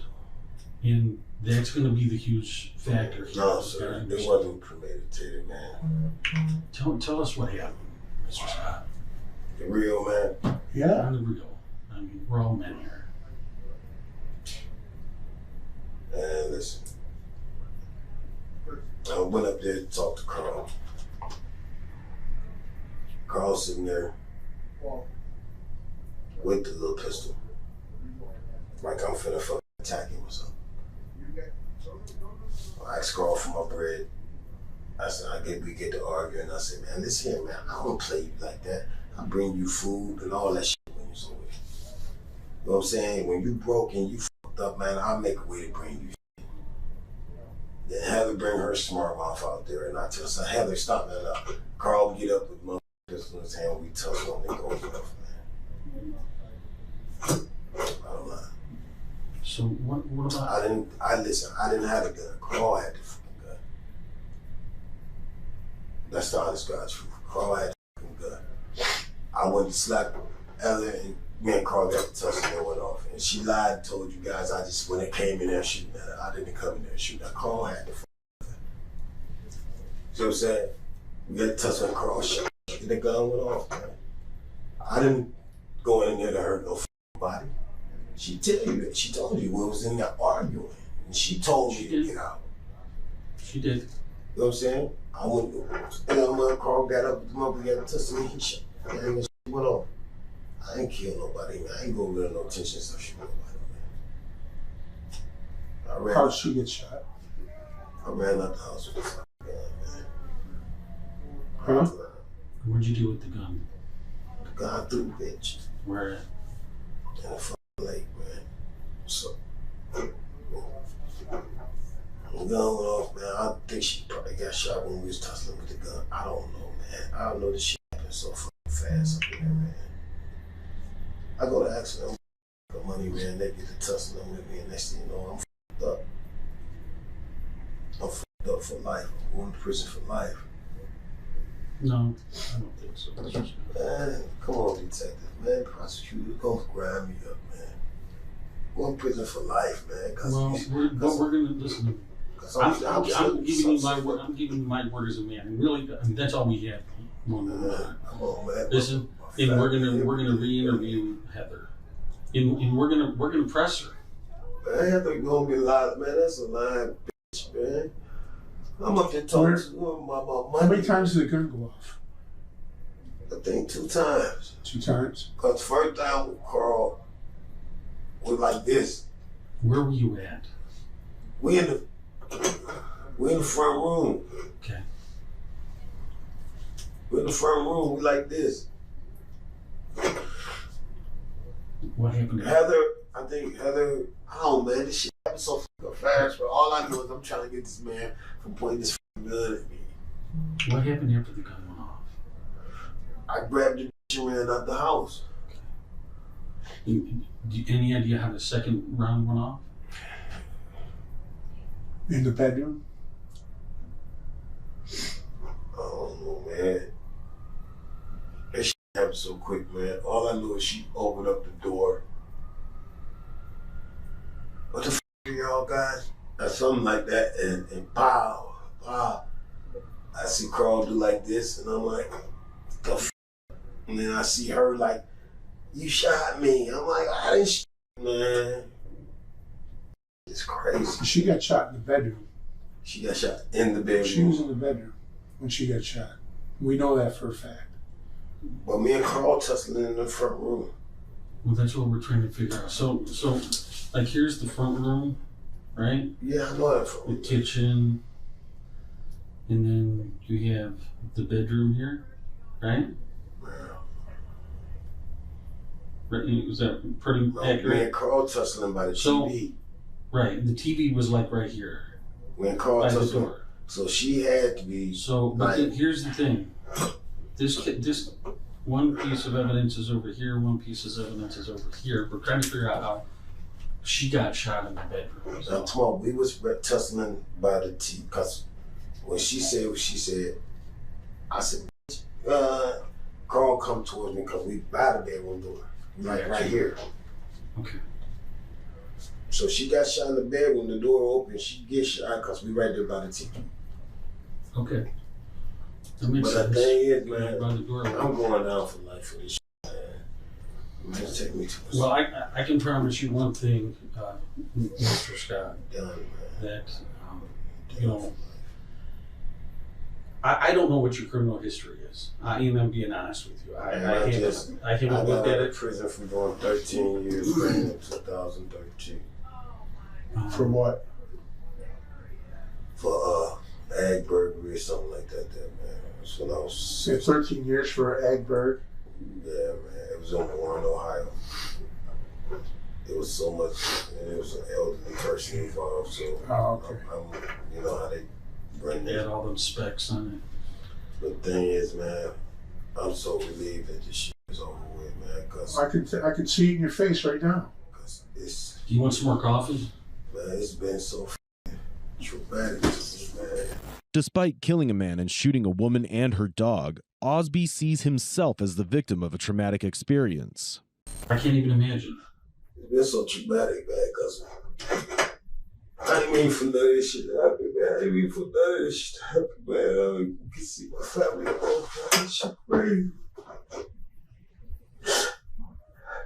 Do you have cream and sugar in it? What? Do you have cream and sugar in it? Was that cream and sugar in it? Yeah, you want coffee or water? Done, man. I'll put some fucking junkie look. Listen. Come on, man. This shit ain't right. Stop, right? Where's the Tahoe at? Sold the Tahoe. You did? Alright. Man, this is so. How do y'all know I was at the car lot? The type? I could, no. We didn't even talk to her. We didn't even talk to her. No, I was at the car lot. Yeah. Trade secrets. Yeah. I don't want to. Yeah, she told y'all. No, she didn't. Look, man, I'm looking you in the eye telling you I have not talked to her at all, ever. Oh, we know about her. Oh, y'all's on my Facebook page, yeah. Maybe. Shit, man, this shit is done, man. Y'all gonna still keep this shit. Went out on South Avenue. South? Maple. I ain't been out there. We've been out there. I haven't been there. I know, but I don't go there. I go there to fuck the bitch you get it fuck on, man. I'm done, man. You gonna stay premeditated murder and I'm dead. That's why I said that. Just gonna stay. Because if there's something else to it, There's nothing else to it, man. Me and the man get to tussling him with the gun, man. And you didn't bring that gun there? No, I didn't. Carl had his own gun, man. Well, where's that? That gun, I threw it. Why? So I got shot. I don't care about the gun. That's a tissue bag with my nose. Yes, sir. I'm dead, man. That's my life. So what's going to happen? Listen. It's life, man. I'm gone. That's going to depend on two things. It's going to depend on your record, which we have. I don't know what it is. We haven't seen. I got life, man.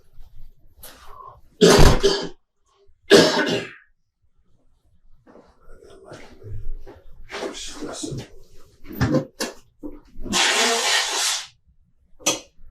I got life in jail. I'm going up there and trying to be a friend to somebody. I got life. You say you owed you $600? $600, and you're supposed to give me $200. You're supposed to give me $200? He told me he didn't have it. I started getting smarter and more. When was the last time you guys worked together? Last summer. Last summer? Did you, after that night, did you go over to Buckeye? 119th over there? No? Okay. Mr. Scott, do you have any questions for us? It's going to stay premeditated. I still want to have life. I don't think so. Well, what's going to happen? It won't be murder. Well, you're going to be charged on the warrant, okay? We have to do that. We have to charge you on the warrant. And that'll be tomorrow. I'm not going to get no accident on my side. I'm not going to get nothing like that, man. We can't sit here and say that. Okay. I can't. I know what it's going to say, man. It's going to say straight up murder, man. I'm dead, man. You know, that's going to be up to a grand jury. Man, you know how the grand jury does in Kyle, man. Come on, man. There's no hope. You know the real. I'm done, man. I had to swallow it, man. Yeah. I had to swallow. They showed me everything, the video camera and all that. Video, man. Video. Really? Yeah, bro. I had to swallow it, man. I tell them, man, listen. They knew it was an accident and all that.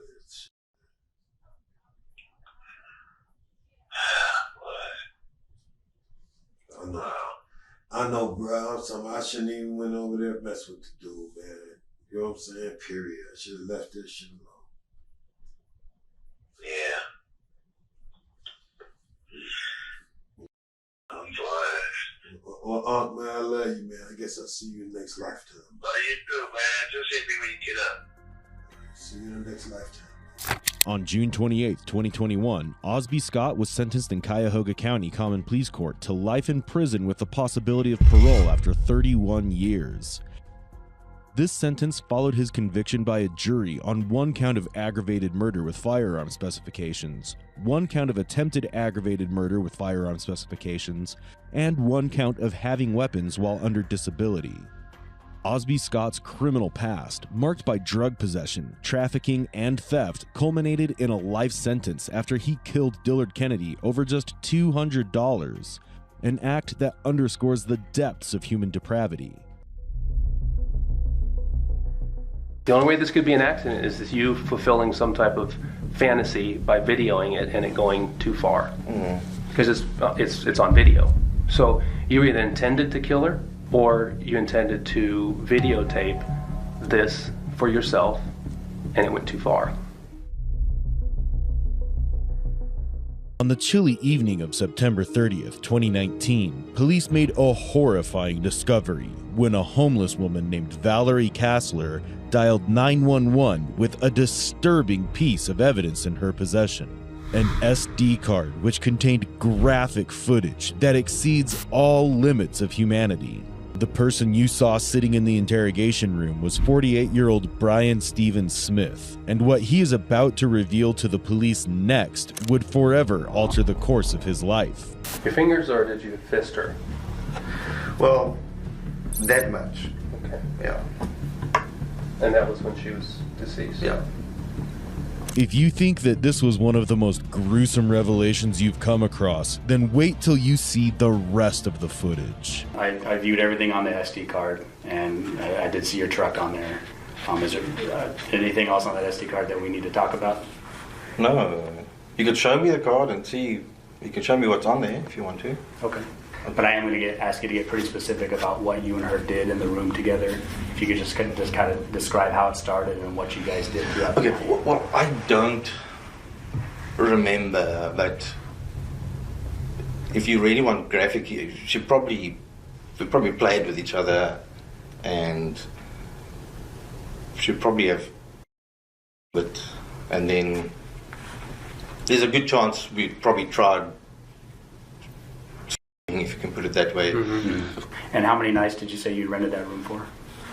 For 2 nights. Yeah. 2 nights. Was this on the first night that you had the room, or was this on the second? This was the second night. Second night. Yeah. Okay. Well, I just wanted to show you this picture, see if it would help you kind of refresh the girl from that night. Mm-hmm. No, it's not her. Not her. Just short hair. Short hair. Okay. Short hair. No. Okay. All right. She looks like a drug addict. Okay. Yeah. Have you seen this woman before? No. Have you ever had any contact with her at all? No. I have. Look, in the last 5 years that I've been here, probably starting about 2 years ago, I've probably gone out and picked up a girl or two. So I might have seen her before, but not fresh in my mind. Okay. Yeah. All right. Okay. And then you said her here. No. Doesn't ring a bell, doesn't look familiar. You've never seen her? No. Okay. Is there anything else, and I'm going to step out here a minute, let you take a break, drink some water. Is there anything else about that evening that we haven't talked about that you want me to know about, or you think we should talk about? No. You were asking me to show you what's on the SD card, and I don't have it here to show you exactly what's on there, but I wanted to talk about it. And like I said to you a minute ago, the images led me to you. There's images on there that led me to you, and for multiple reasons. The truck, like I said, I knew that was your truck. You're saying that's your truck in the photographs. Mm-hmm. There's pictures of the Marriott. There's pictures of the Marriott, the hotel room on the GoPro, or excuse me, on that SD card. And that's how I knew it was that Marriott. It was the Midtown Marriott. Okay. And the pictures, I don't know. You probably know about this. I think you're into technology and stuff. Yeah. Photographs, they have a time and date stamp. So the photographs are time and date stamped. So they basically, the photographs time and date stamp matched at the time that you were at that hotel room. Okay. So that's how this SD card has led me to you. Okay. And like I said, there's a number of images on there, and there's a number of videos on there, and I brought some of the pictures to kind of go over with you about that. So this is one of the images on there. Part of it is kind of cut down a little bit, but can you tell me what's in that photo? There's somebody's feet. Okay. Yeah. Whose feet are those? I don't know. Okay. I'm looking at your shoes. I mean, it looks like the shoes you're wearing right now. Yeah, it does. Yeah. Okay. Is it safe to say those are your feet in that picture? I don't know. Okay. I just want to show you some other images here and like I said, I've watched the videos and the images on there, and I've watched them multiple times, and that's why we're here. That's how I knew to talk to you. So these are just some of the other images on there. Okay. These are on the SD card. Okay. So what can you tell me about these photos? This looks like someone that's already been beaten up a bit. Okay. And these are images. These are images, but there's also videos of this person. Yeah. And another person in the room as well. And that's why we're here to talk to you about. How many people in the room? At least 2. Oh. Yeah. So we need to address this. We need to clear this up. Okay. Mr. Smith. You think I hit this girl? Well, like I said, there's videos of it. There's video of it, there's audio of it, there's a voice I've been talking to you now for almost 30, 40 minutes. And I know it was your voice I could hear in the video. Okay. And if you'd like to hear some of that, I can refresh your memory with it. The same pictures are on the SD card with your truck that you said was your truck. Yeah, these are all on the same as your truck here. So.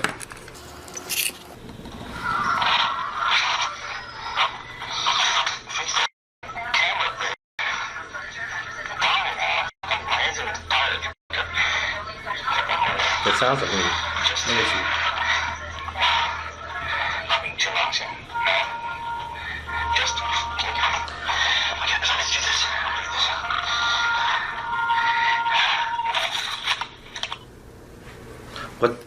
What's happening when that's...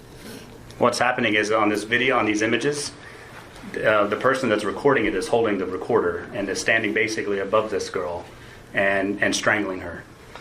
Brian wasn't expecting the cops to pull out the recording, and with that one move, the cops have him cornered and defenseless.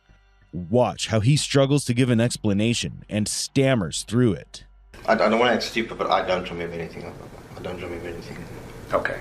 Well, this occurred, and like I said, the photos are timestamped. This occurred in that room 323, 323, on September 4th, early mornings.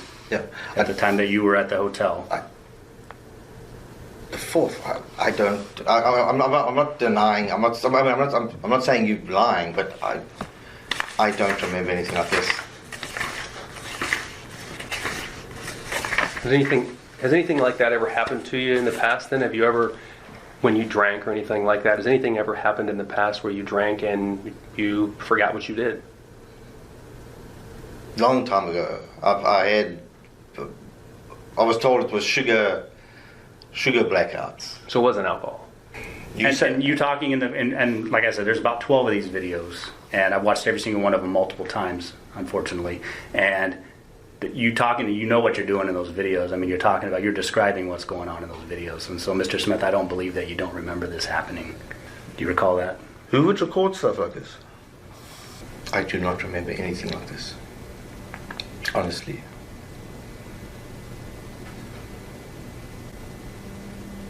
Where is this girl now?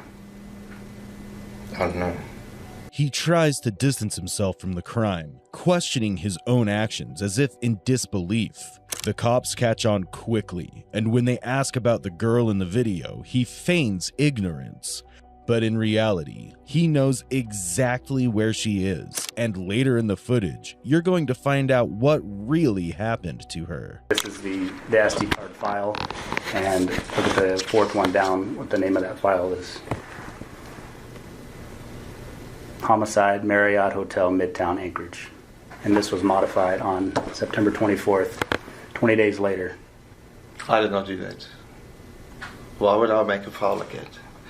If I had to take videos of this, I would... What did you use? I wouldn't write. I wouldn't do that. I wouldn't... No. So you're saying you didn't label the videos with that? No. Okay.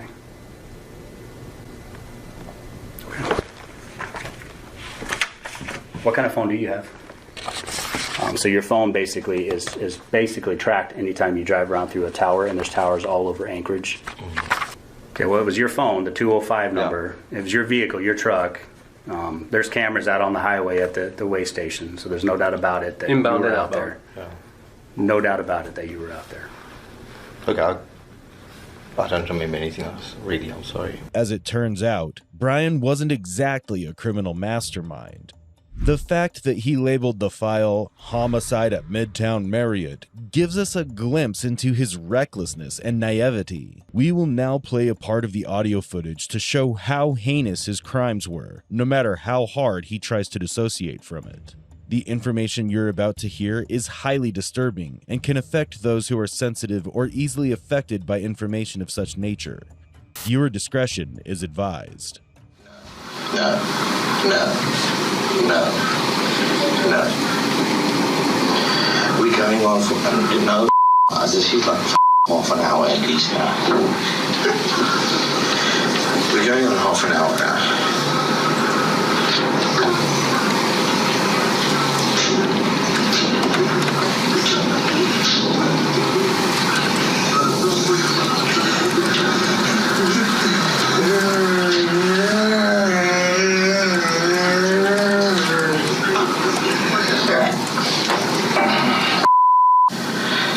Come on, please, man, Jesus.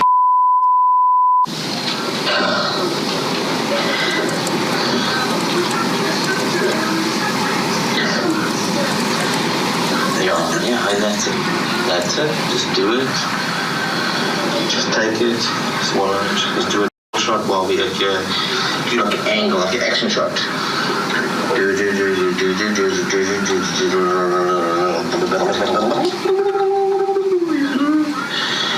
Okay, we did the shot. You live. You die. You live. You die.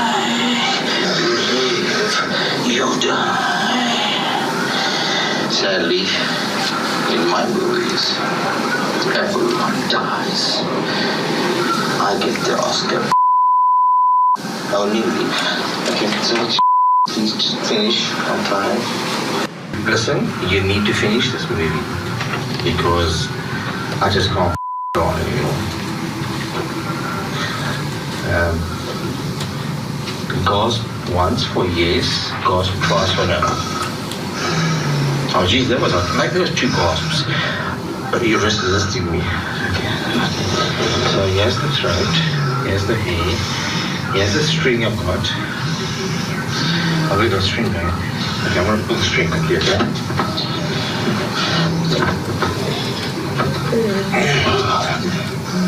Yeah, it's all tightened. Just put your face forward, you stupid. Do people have to be taught how to die these days? After 120,000 years of evolution, we haven't learned to die yet. Huh? I don't have time for you. I'm drinking time. I've got a bottle of whiskey still to go through, and it's already like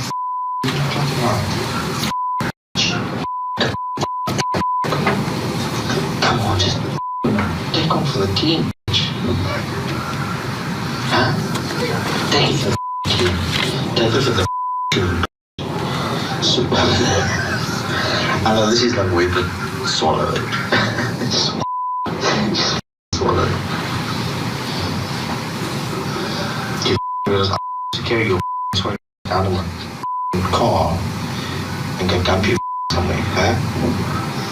You just up my entire evening.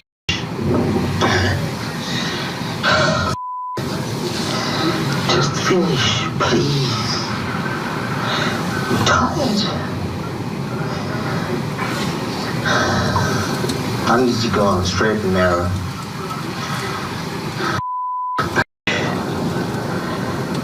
Just stop. It is beyond comprehension how a man who goes to such extreme lengths nonchalantly sits in the interrogation room, denying his involvement in the crime. So we already know what you are and what you did this night, right? Mm-hmm. What do you think of yourself? I don't like it. I'm disgusted that I've done something like this. Do you think that, and I'm not saying it was entirely intentional, but do you think that you, the good Brian that we're talking to, apparently we haven't seen the bad Brian yet because bad Brian did this. Do you think good Brian wanted bad Brian to get caught? That's why somebody made it so easy for us? So, yes, so we're not at a stalemate. I've done that. I just don't know why. You just have no explanation for good or bad of why why it happened. No. The photographs are stupid. You say that somebody took the SD card out of my truck and I said, no, give it back, it belongs to work or something. That's what you said. If I was trying to hide away and not get caught, I would not let something like it happen. I wouldn't have seems an careless. SD card. I wouldn't have an SD card. But all this seems careless too. Very, yeah. That's somebody that wants to get caught. And you're in a hotel room, for God's sake. In your own hotel, in your own chain of Using your own name with your own employee discount. Yeah. By trying to establish the good Brian and bad Brian analogy, he believes he can convince the detectives that he wasn't the one responsible for such horrors. But the real question is, will this tactic work, or will it only lead him to stumble into another grave he dug years ago? In the next clip, Brian drops a revelation that catches the detective off guard, which will now cement his fate in prison. Some time ago, I picked up a very drunk girl. My wife was gone. She was away for the weekend. I took her home. How long ago was that about? Oh my God, 3 years ago. She was on the side there, and she actually seemed like a nice person. She wanted booze, I knew that. She was drunk. She had a half a bottle of R&R on her there. I think that's actually why I stopped, because I had some booze, but I didn't know if I had enough, so I was like, that attracted me to her. I picked her up and I said, hey, do you want some warm food and a warm place to sleep tonight? And she was like, yes, sure. She jumped in, but she was really drunk. She was slurring it. And I took her home, and she fell asleep on the couch in front of the TV. And she was smelling. I knew she was homeless then. You know, she was stinking. And I was getting upset, and I said to her, go take a shower. You know, because now there's smell in the house. You know, Stephanie would smell like there was a homeless person in the house. Mm-hmm. And she wouldn't do it. She kept saying, no.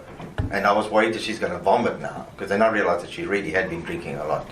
No excuse, but I'd also been drinking. But like I said, when Stephanie goes, that's Brian time, or as you call it, Brad time, I can let my hair down, I can just relax and get rid of the whole stress of being married all the time.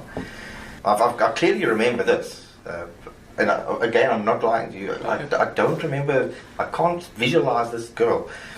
But I went through to the garage and I got my little pistol there, and I said to her, go shower. And she wouldn't. And I just did that. And I while she was on the couch? Yeah. I just shot her. Like, the messed up thing, I can tell you honestly, there was no emotion there. I was just, you're not listening to me, go shower, you're not listening to me. You know, I knew that the longer she stays there, the worse trouble I'm going to get in with Stephanie. She's going to stink up the place. If she vomits on the carpet, it's going to be, you know. The woman he murdered years ago was 52-year-old Veronica Abuchak, a Native American like Kathleen, who also lived in the same homeless shelter. He shot her with a .22 pistol, but the horror didn't stop there. What he did to her body afterward is even more gut-wrenching. I did have a photo of me trying to stick my fingers into her. Yeah. So that was a real photo of you doing that to the person you shot. Was that before or after you shot her? After. Okay. Yeah. And so I actually did show that to Alicia. Alicia and myself actually had a conversation. She wanted me to prove, you know, because that was the thing, that prove it, Brian, prove it, you know. And so I thought to myself, I'm going to do something I never do, and I'm going to undelete these things. I feel very guilty about that girl, that lady. She was a sweet lady. She was nice. The only thing, this lady, yeah, okay. All she did to me was make my house stink. And wouldn't go to the shower when you told her to. So I was going to grab her clothes, put in the washing machine, and it'll be dry by the time she's out. Yeah, that's right. Human being does shit like this in his life, and records. You'd be surprised. I'm going to be on frickin' America's Dumbest Criminals. I actually took Alicia there because I was boasting. You took her too. Yeah, I was boasting to her. Mm-hmm. But I knew. But this is like a year after, or 2 years after. So you took her there about a year after it happened. I knew it wasn't there. I knew that the person wasn't there because I'd driven past a few times. And from the road, I could see that what I'd covered with was not there anymore. Okay, so somebody had found it. So that's why I know you guys must have somebody found the remains before you took Alicia out there a year later. Yeah. I know we have found remains in that area. Okay. Yeah. And I don't know whether it's her or not, but I know that there's been remains found in that area. I've got a funny feeling I was in my mind, my memory is that they found her very quickly. You know, it was like very soon. Do you recall hearing it on the news, or how did you? No. There was nothing on the news, and that's what I know that sometimes if something bad happens. But you drove by it and noticed within 3 months or so that it wasn't there. You think?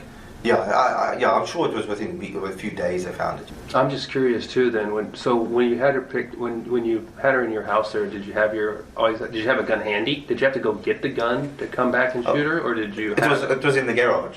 So when you got the gun and came back, did you say, get in the did you like threaten her with the gun to get in the shower, and she refused, or did you just come back and shoot her because she wasn't getting in the shower? No, I told her go shower, go get Did up. she see that you had a gun? No. Okay. She was lying, just looking at the TV. Okay. She was just drunk out of her mind as well, probably. You know, that was unprovoked. She didn't hit me, didn't hurt me, didn't do anything.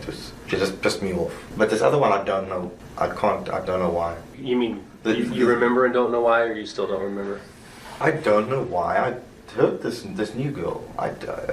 Do you remember it and you just don't know why, or are you still at I don't remember? I don't remember. I'm serious. I'm trying to bring the pictures into my head, and I can't.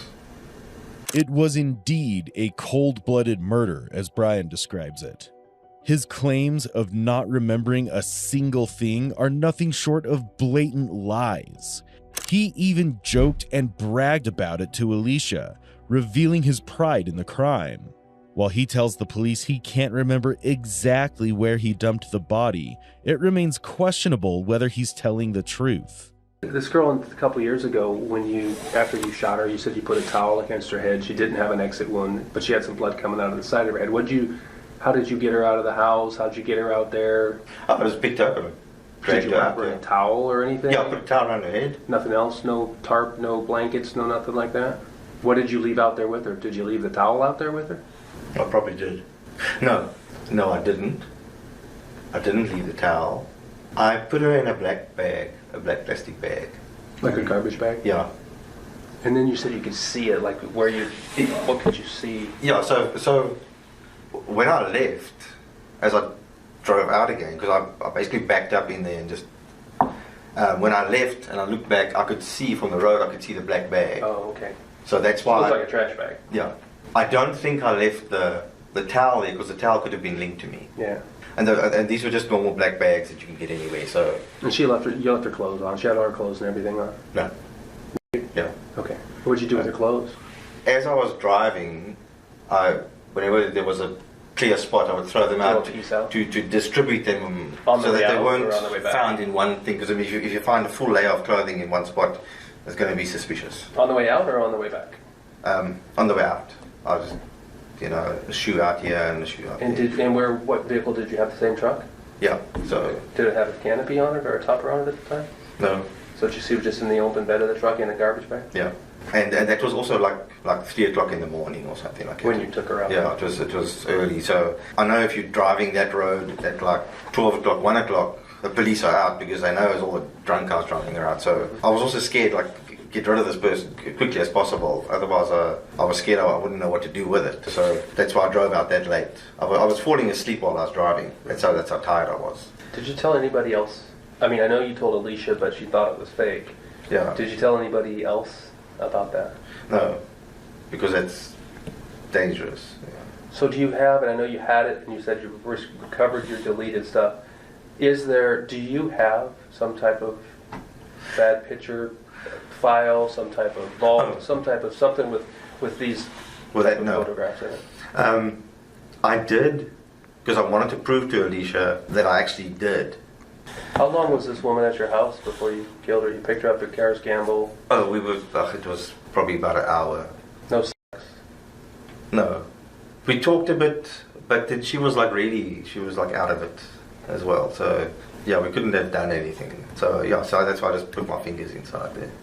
Your fingers, or did you fist her? Well, that much. Okay. Yeah. And that was when she was deceased? Yeah. What Brian did to the body of Veronica is undeniably vile. He violated her deceased body and showed no remorse while describing it. Apart from it, whether he has any tendencies, we may never know. But one thing is certain, he will never walk free again. Despite his claims of not remembering a thing, the SD card held enough damning evidence to put him behind bars for life. On February 22, 2024, the jury found Brian Stephen Smith guilty of the murders of 30-year-old Kathleen Jo Henry and 52-year-old Veronica Abuchuk, both Native Alaskan women who lost their lives in September 2019 and August 2018, respectively. Smith was convicted on all 14 charges, including first and second-degree murder, tampering with evidence, and sexual assault. He was sentenced to 226 years in jail. Despite the overwhelming evidence, he pleaded not guilty throughout the trial. To all these will waive reading of the charges and advisement of rights and enter a not guilty plea after jury trial. His wife Stephanie stood by him, insisting on his innocence. The trial was significant, drawing attention from the Native American community amid ongoing violence against them, particularly in light of the lives of his two victims. The jury also found that Kathleen Jo Henry's murder involved substantial physical torture, which was an aggravating factor in the first-degree murder charge. I done looked underneath the bed, I done looked in the closet, I've looked everywhere. I was like, well, maybe she's just hiding, planning to go sleep with you in the house. He's like, no, mama, she's not here. As Naomi's family reported about her disappearance, it led the way for a massive search by law enforcement officials. Investigators conducted several interviews with those closest to Naomi, but couldn't find anyone who would target her. After several days of frantic research, the investigation reached a shocking conclusion. A gruesome discovery was made on June 5, 2017. Naomi's partially decomposed and body was found in a creek a few miles from her apartment by two local fishermen, Robert Rose and Justin Scott. Well, pulled up and smelled something. I thought it was a hog. You know, because the color and everything, I thought somebody just skinned a hog. Well, walked back up the rail just a little bit. Yeah. It wasn't a hog. Yeah. I mean, we didn't go down. We knew as soon as we saw it, both started calling 911. And we both knew what we had to do and just sat right there and waited. We didn't want to move, but the initial, before we even saw what was happening, we both leaned over the rail to look at the water. Yeah. And caught it. How long were you at your house? Maybe about 45 minutes, maybe. All right. 45 to an hour, maybe. I left. Where'd you go? Came back to Pensacola. Well, I called Jeff and told him that I needed to come back to Pensacola. Jeff's your co-worker? Yes. Okay. And I told him I was coming back and I needed to get my gear because it was storming. I didn't have my boots. I didn't have my rain jacket or anything. Came back here to get that. Made it back here maybe like something to 4, right at 4-ish, maybe. Okay. So you got back in Pensacola about 4 p.m.? Yeah. All right.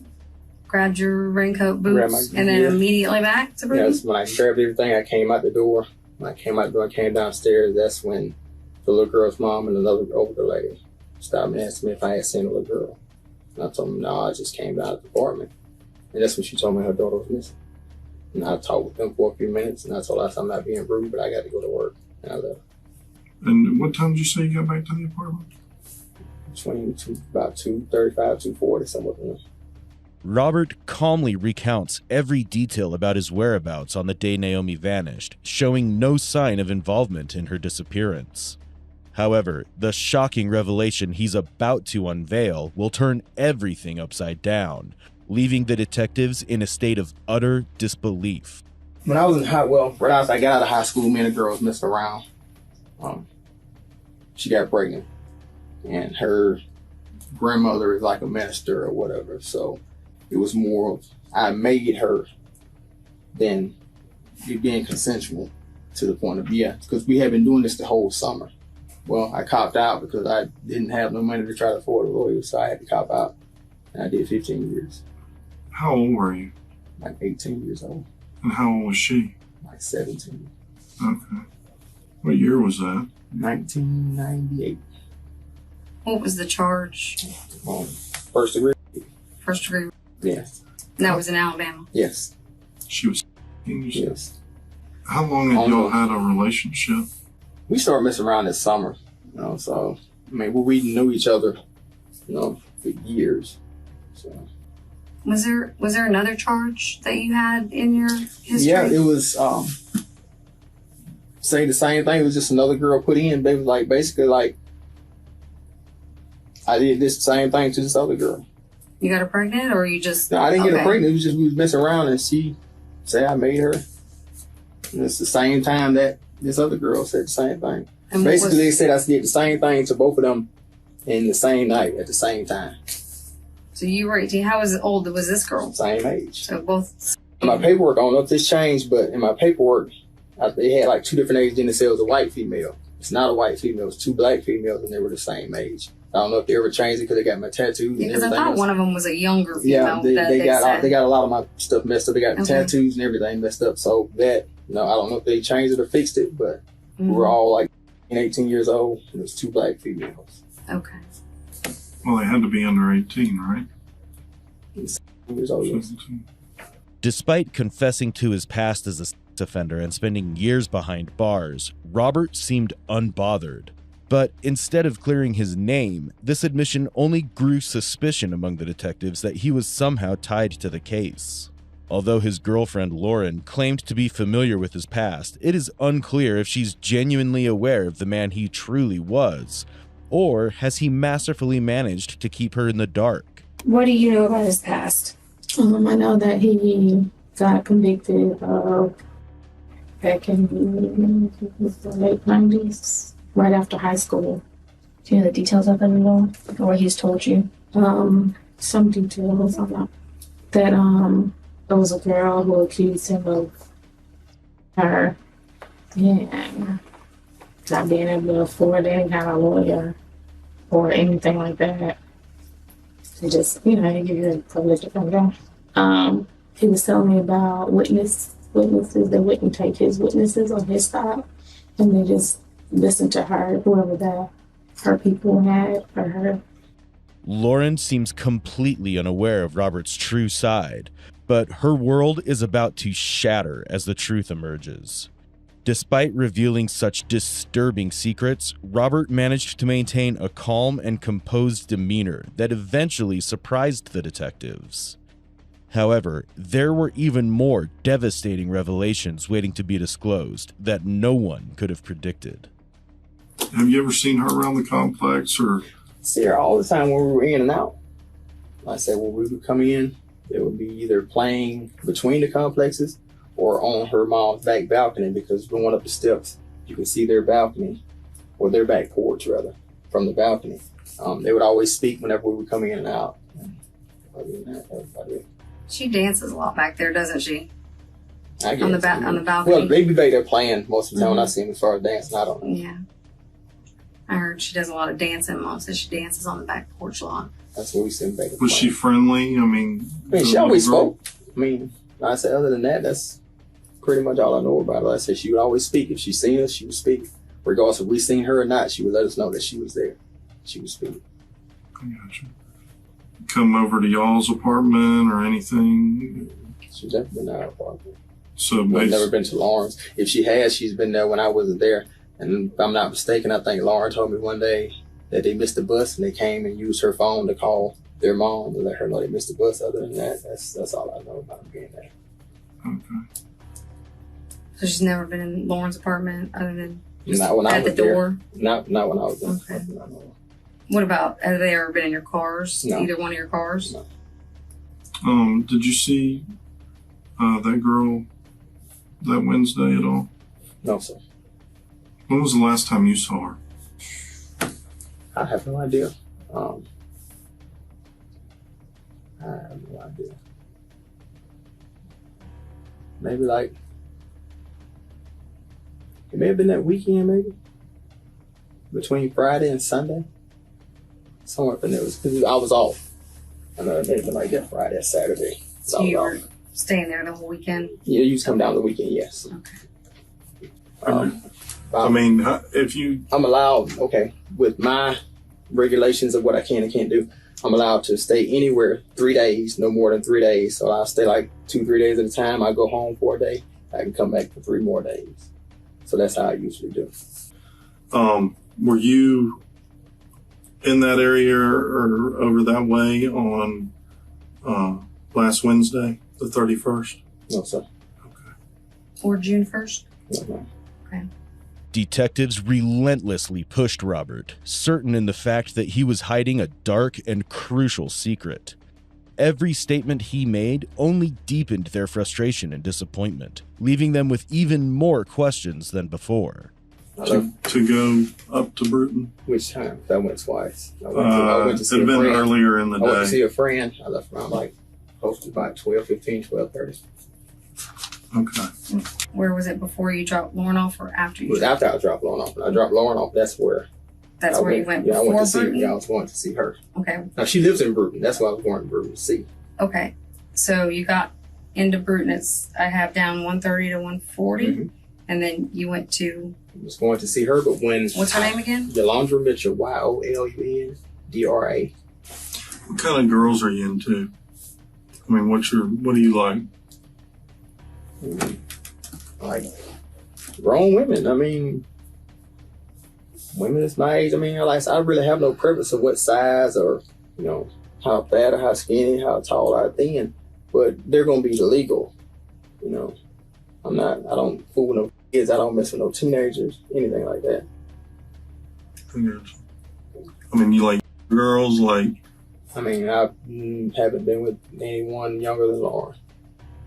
Is there any reason, like, your DNA would be on Naomi's body or anything like that? I don't see why it would be. We've never been in spit distance of each other. So, there's no reason it would be. Okay. So you've never had any physical contact with her? None whatsoever. Without a hint of hesitation, Robert dives into his preferences for women, unaware of how much each comment subtly shifts the focus back to him. Despite his unwavering denials and his insistence that he had no involvement in the case, he remained blissfully unaware that the detectives had already unraveled the truths he was desperately trying to hide. The detectives were prepared to take the interrogation in a whole new direction, ready to reveal a shocking twist that would have been beyond his wildest imagination. What if I were to tell you that your car was in the area where her body was found that night? No, that's impossible. Why? Because it could have been. Why? Tell me why. Because when I have my car, it's either at work. When I leave work, I come straight back to Johnson Avenue, Lawrence apartment. Did anybody else have your car that night? No one ever has my car. So you don't know, does Lauren ever drive your car? She has a few times, but it's been a little while since she drove my car. Okay. You don't ever loan your car out? No. Okay. What if I were to tell you that your car was in the area where her body was found that night? No, that's impossible. Why? Because it could have been. Why? Tell me why. Because when I have my car, it's either at work. When I leave work, I come straight back to Johnson Avenue, Lawrence apartment. Did anybody else have your car that night? No one ever has my car. So you don't know, does Lauren ever drive your car? She has a few times, but it's been a little while since she drove my car. Okay. You don't ever loan your car out? No. Okay. Your apartment is the time she goes missing. But the thing about that is, when I drop Lauren off, I go straight to Bruton. So how is it that I can pick her up? The thing about that is that we already have your phone records. Okay. And you were at the apartments at 1:30. I was gone at 1:30. Phone records show no, you were there at 1:30. That phone number that you gave me is the phone number we subpoenaed for the records. You were at the apartments at 1:30. You were not in Bruton. I was on my way to Bruton. You were. I'm not going to argue with you. I mean, you don't have to argue, but okay. If you say I was at the apartment, just please search my license. Nothing has been changed in my car since the day that the first officer flipped through it and looked through it. Everything's in there. If you find anything in that car, it's gonna be from Yolanda Mitchell. Where she sits in that front seat and talks to me. Other than that, that's it.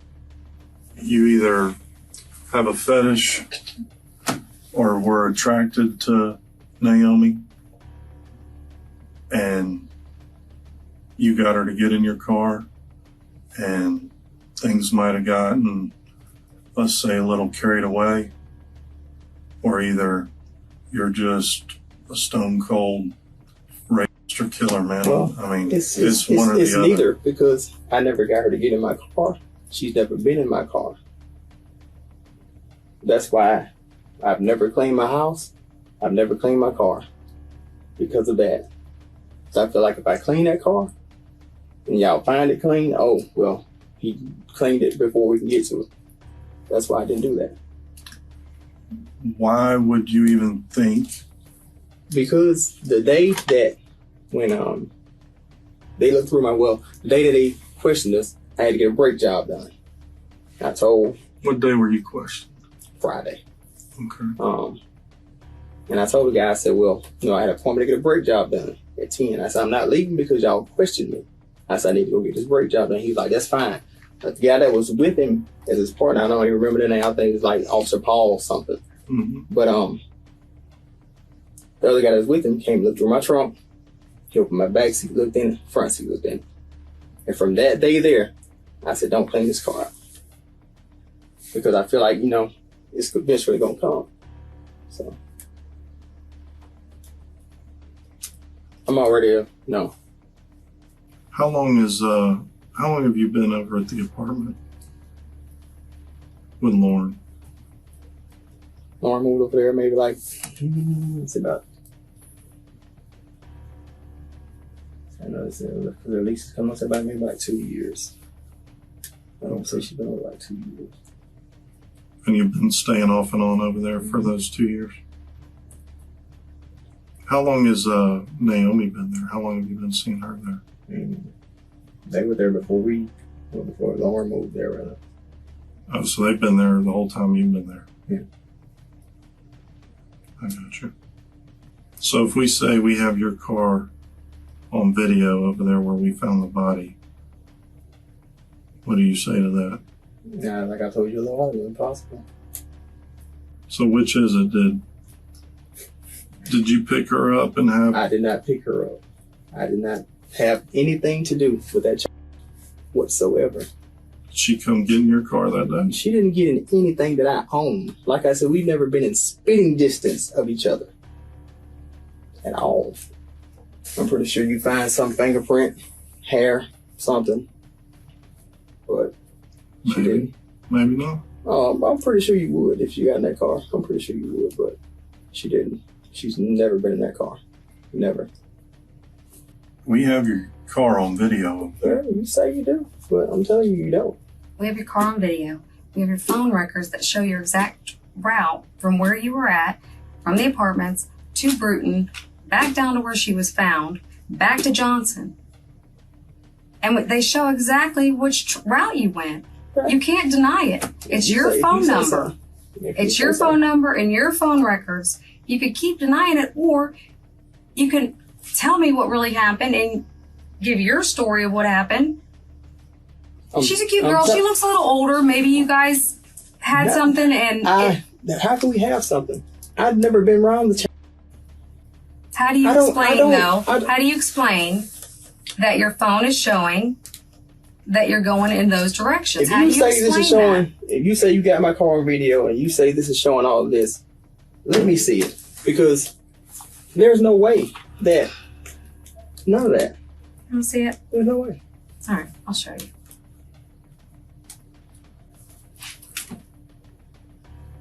What's that?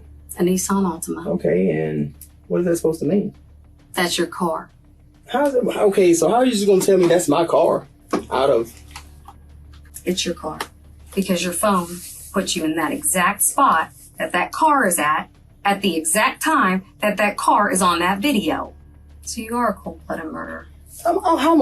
Because you're sitting here deny, you don't care, you just put it like you just deny everything and lie because we have proof that you're lying. But this has never been in my to car. Me, a is dead, and you're This lying child has never been in my through car. the whole thing This of child where has you never- were for some reason. The child has Why are never you been in my lying? car. The Why are child- you lying about Okay, your The whereabouts? child has never been in my car.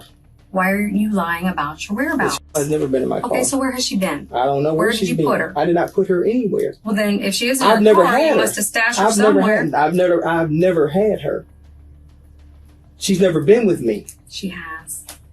You killed her. No, I did not. You killed her. I can. You raped her and you killed her. No, I did not. Yes, you did. No, I did not. What'd you do then? I didn't do anything. You I didn't have her. You raped that baby. Okay.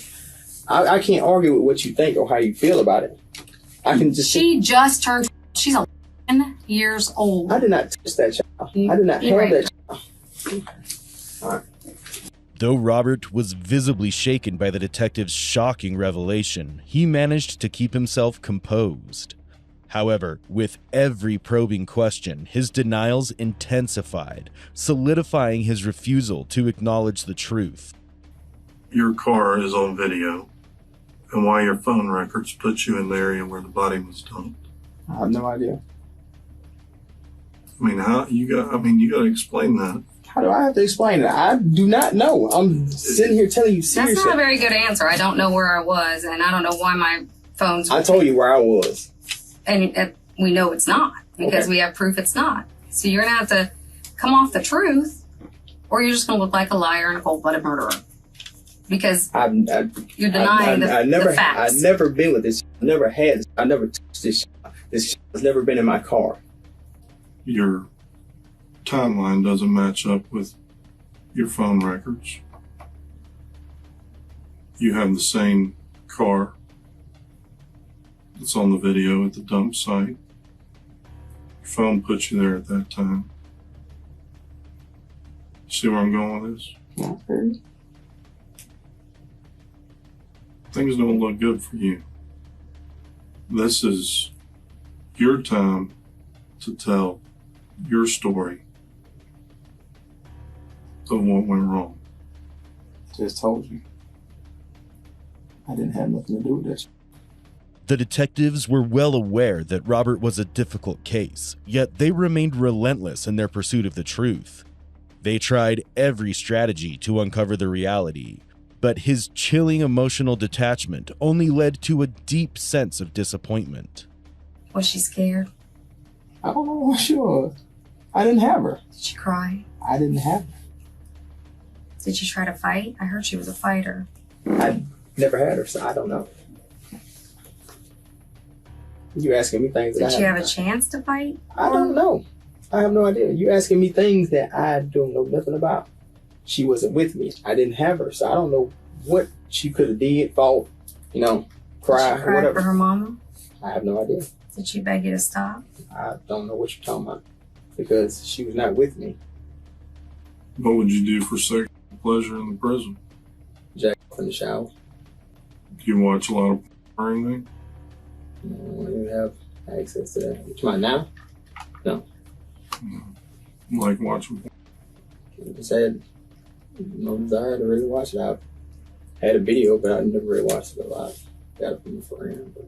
Following countless attempts, the detective adopted a new tactic this time. What Robert ultimately revealed only intensified his connection to the case, officially transforming him from a person of interest into the main suspect. I have somebody that just told me that they would testify to you being at that site at that time in court. So that's enough right there to show you were there. How can somebody testify against me? That the phone data comes from an analyst. That analyst that looked at all that data and said, yep, he was there at that time, using that phone, getting off this tower. He said he would testify in court that you were at that site where we found Naomi. I had nothing. Honestly, I had nothing to do with being with her, having her, picking her up, dropping her off, anything. Don't know nothing about her. Don't know who got her, who picks her up, who did what. Nothing. So where were you driving to then when you were over there? Were you going somewhere else? What were you doing? All shit aside, all bullshit aside. No, I said I don't know nothing about this kid. And that's fine. I just want to know why you were over there. Convinced that he was the one responsible for this brutal act, the detectives relentlessly pressed him to reveal the chilling truth he had kept hidden away. Yet, no matter how intense the pressure became, he stubbornly persisted in his denials. Thought we were being truthful. We are. No, we're not. Why'd you stop on the bridge? We not stopped on the bridge. I stopped at the stop sign. Yeah, you stopped there. But you also stopped on the bridge. And I can prove you did. Okay. Why'd you stop on the bridge? You say you can prove I can. I mean, if you say you can prove I can, then tell me why I stopped on the bridge. Because I did not stop on the bridge. You stopped on the bridge to put her body in the water. Naomi's body. Did you throw her over the rail or did you drag her around the side? That's the question I had. I was wondering throw her on the about. rail. I didn't drag her around the side. I did not dump nobody. I did not dump a body anywhere. She was not in my car. Anything. Is she in your trunk? No. No. Not at all. You were sitting on the bridge, and a car came by, and you drove off, pulled back out on Detroit, turned around in the driveway, and then pulled back on. Am I lying? No, I'm sorry. Car passed by when you first tried to stop. Went down when you saw it. You went to the stop sign, waited for that car to get out of the way, came back around, got back up on the bridge. Tell me I'm lying. That's exactly what happened. I didn't show you the video, bud. If there's something you know about what happened to her, and that's why, you lied initially about where you were at. I know nothing about this. Who she's been with, where she went, who she went with. I don't know nothing. Nothing. Or any other child for that matter. Though Robert's claims are incredibly strange, his wavering statements signal to the detectives that they are slowly but surely inching closer to the truth. Reaching a crucial turning point, the chilling revelations he's about to disclose will be baffling. Did you understand when they were telling you that there's a camera here Yes, I on understand Leslie, that. there's one right here by the intersection? Okay. We can see how long it takes Okay. cars to go by. We see that you stop. Okay. It's over. I did all minute. that. I did all that stopping. I did all that. Why? But I did not dump this body. Was somebody else with you? No, no one else was with me. You were by yourself. But I was told that something would be there. What? It wasn't this when I looked. Or I didn't see this when I looked. What was supposed to be there? It was supposed to be. It's just supposed to be something to benefit me. So like that, Jack. Something to benefit me, I guess. Some dead? No, I don't hope not. But it was just supposed to be something, and I should have kept it. It was a note for me. It was a note on the car. All honesty, all bullshit aside. I said I never picked her up, never took her anywhere. And it said something to benefit you. From Naomi? No. Who's it from? It didn't have no name from nobody or to nobody. It was just on the car. That is the absolute worst story I've ever heard. And I'm telling you the honest, the God truth. That is absolutely ridiculous. Listen to me. Just okay, listen to I'm me. listening. Here. Just listen to me. Let me hear It's something to benefit you. Okay. After countless hours of denying and weaving a baseless story, Robert was finally ready to unveil the secrets he had kept buried inside, confident he would never face the consequences and go scot-free. Yet this was the end of his fabricated story. With each shocking revelation, he left everyone stunned, raising chilling questions about what nightmare this girl must have endured. She's making gestures, sexual gestures. Like what? Can she see the dick? She can handle the dick. She got a boyfriend that's and this, that, and the other. I'm like, well, I ain't got nothing to do with that. I really don't. And at this time is when she didn't grab my. She she grabbed at like my shirt, the bottom of my shirt, like she was trying to. And so when I grabbed her wrist, told her to stop, look, seriously, you need to leave. And so like she's trying to snatch away, like she's, you know, trying to fight back. And she's keeping on. And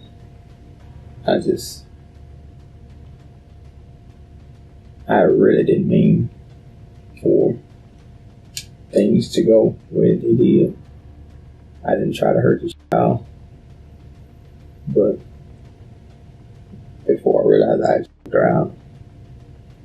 How? Just around the neck? Around the neck. I choked her out around the neck.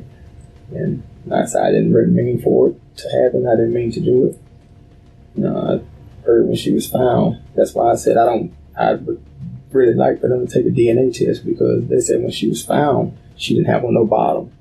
She was fully dressed. I got to find something to do with this body. You know, I can't leave it here. You know, it's going to smell. Somebody's going to find it. And I tried to think of everything I could think of. I just kept coming my initial. When I finally just decided, okay, I got to dump it somewhere. I just got to dump it. But I didn't know where. You know, I said, well, I can't take it to, you know, put it in no dumpster nowhere because it's easy to be found. So, you know, my initial thought was to just keep going 29 south, you know, just as far as I can just make myself go and just find somewhere just to dump the body out. And I was like, fuck it, I'll turn here. And, you know, I guess that's whatever street that is. I went down. And, you know, I went all the way down just trying to find somewhere to try to dump his body, but I'm scared to get out. I'm scared to stop. I'm scared of being seen, so I really don't know what to do.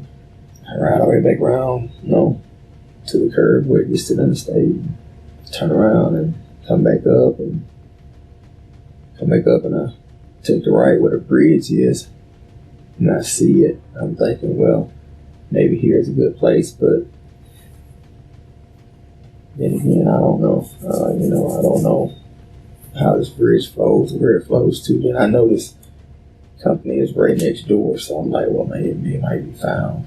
Despite Robert's insistence that Naomi had initiated contact, his story still felt unbelievable.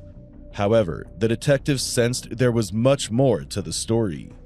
They decided to investigate his home again, and what they found there answered all their chilling questions. The duct tape found in Naomi's hair matched a roll found in Robert's house. His internet history revealed he was watching adult videos on the same day Naomi went missing. An email was sent to him reminding him of a product left in his shopping cart, a bottle of supplements called Big Jim Penis Enlargement Pills. All the evidence pointed to Robert, the mastermind behind the elaborate trap he laid for Naomi. Believing he could escape the repercussions of his merciless and horrifying actions. On August 12, 2021, filled with intense emotions and pain, Robert Howard was convicted of first-degree murder in Naomi's death, along with additional charges for failing to register as a sex offender. The man accused of killing little Naomi Jones just found guilty of murder. Robert Howard now headed to prison for the rest of his life. The despicable crime happened in 2017 in Pensacola. Naomi, just years old, was strangled, her body thrown into a creek. Howard was arrested 3 days after Jones's body was found. The verdict offered a sense of justice to the family, but the scars of his actions continue to linger. Naomi's mother, Shantara Hurry, made this statement after announcing the verdict.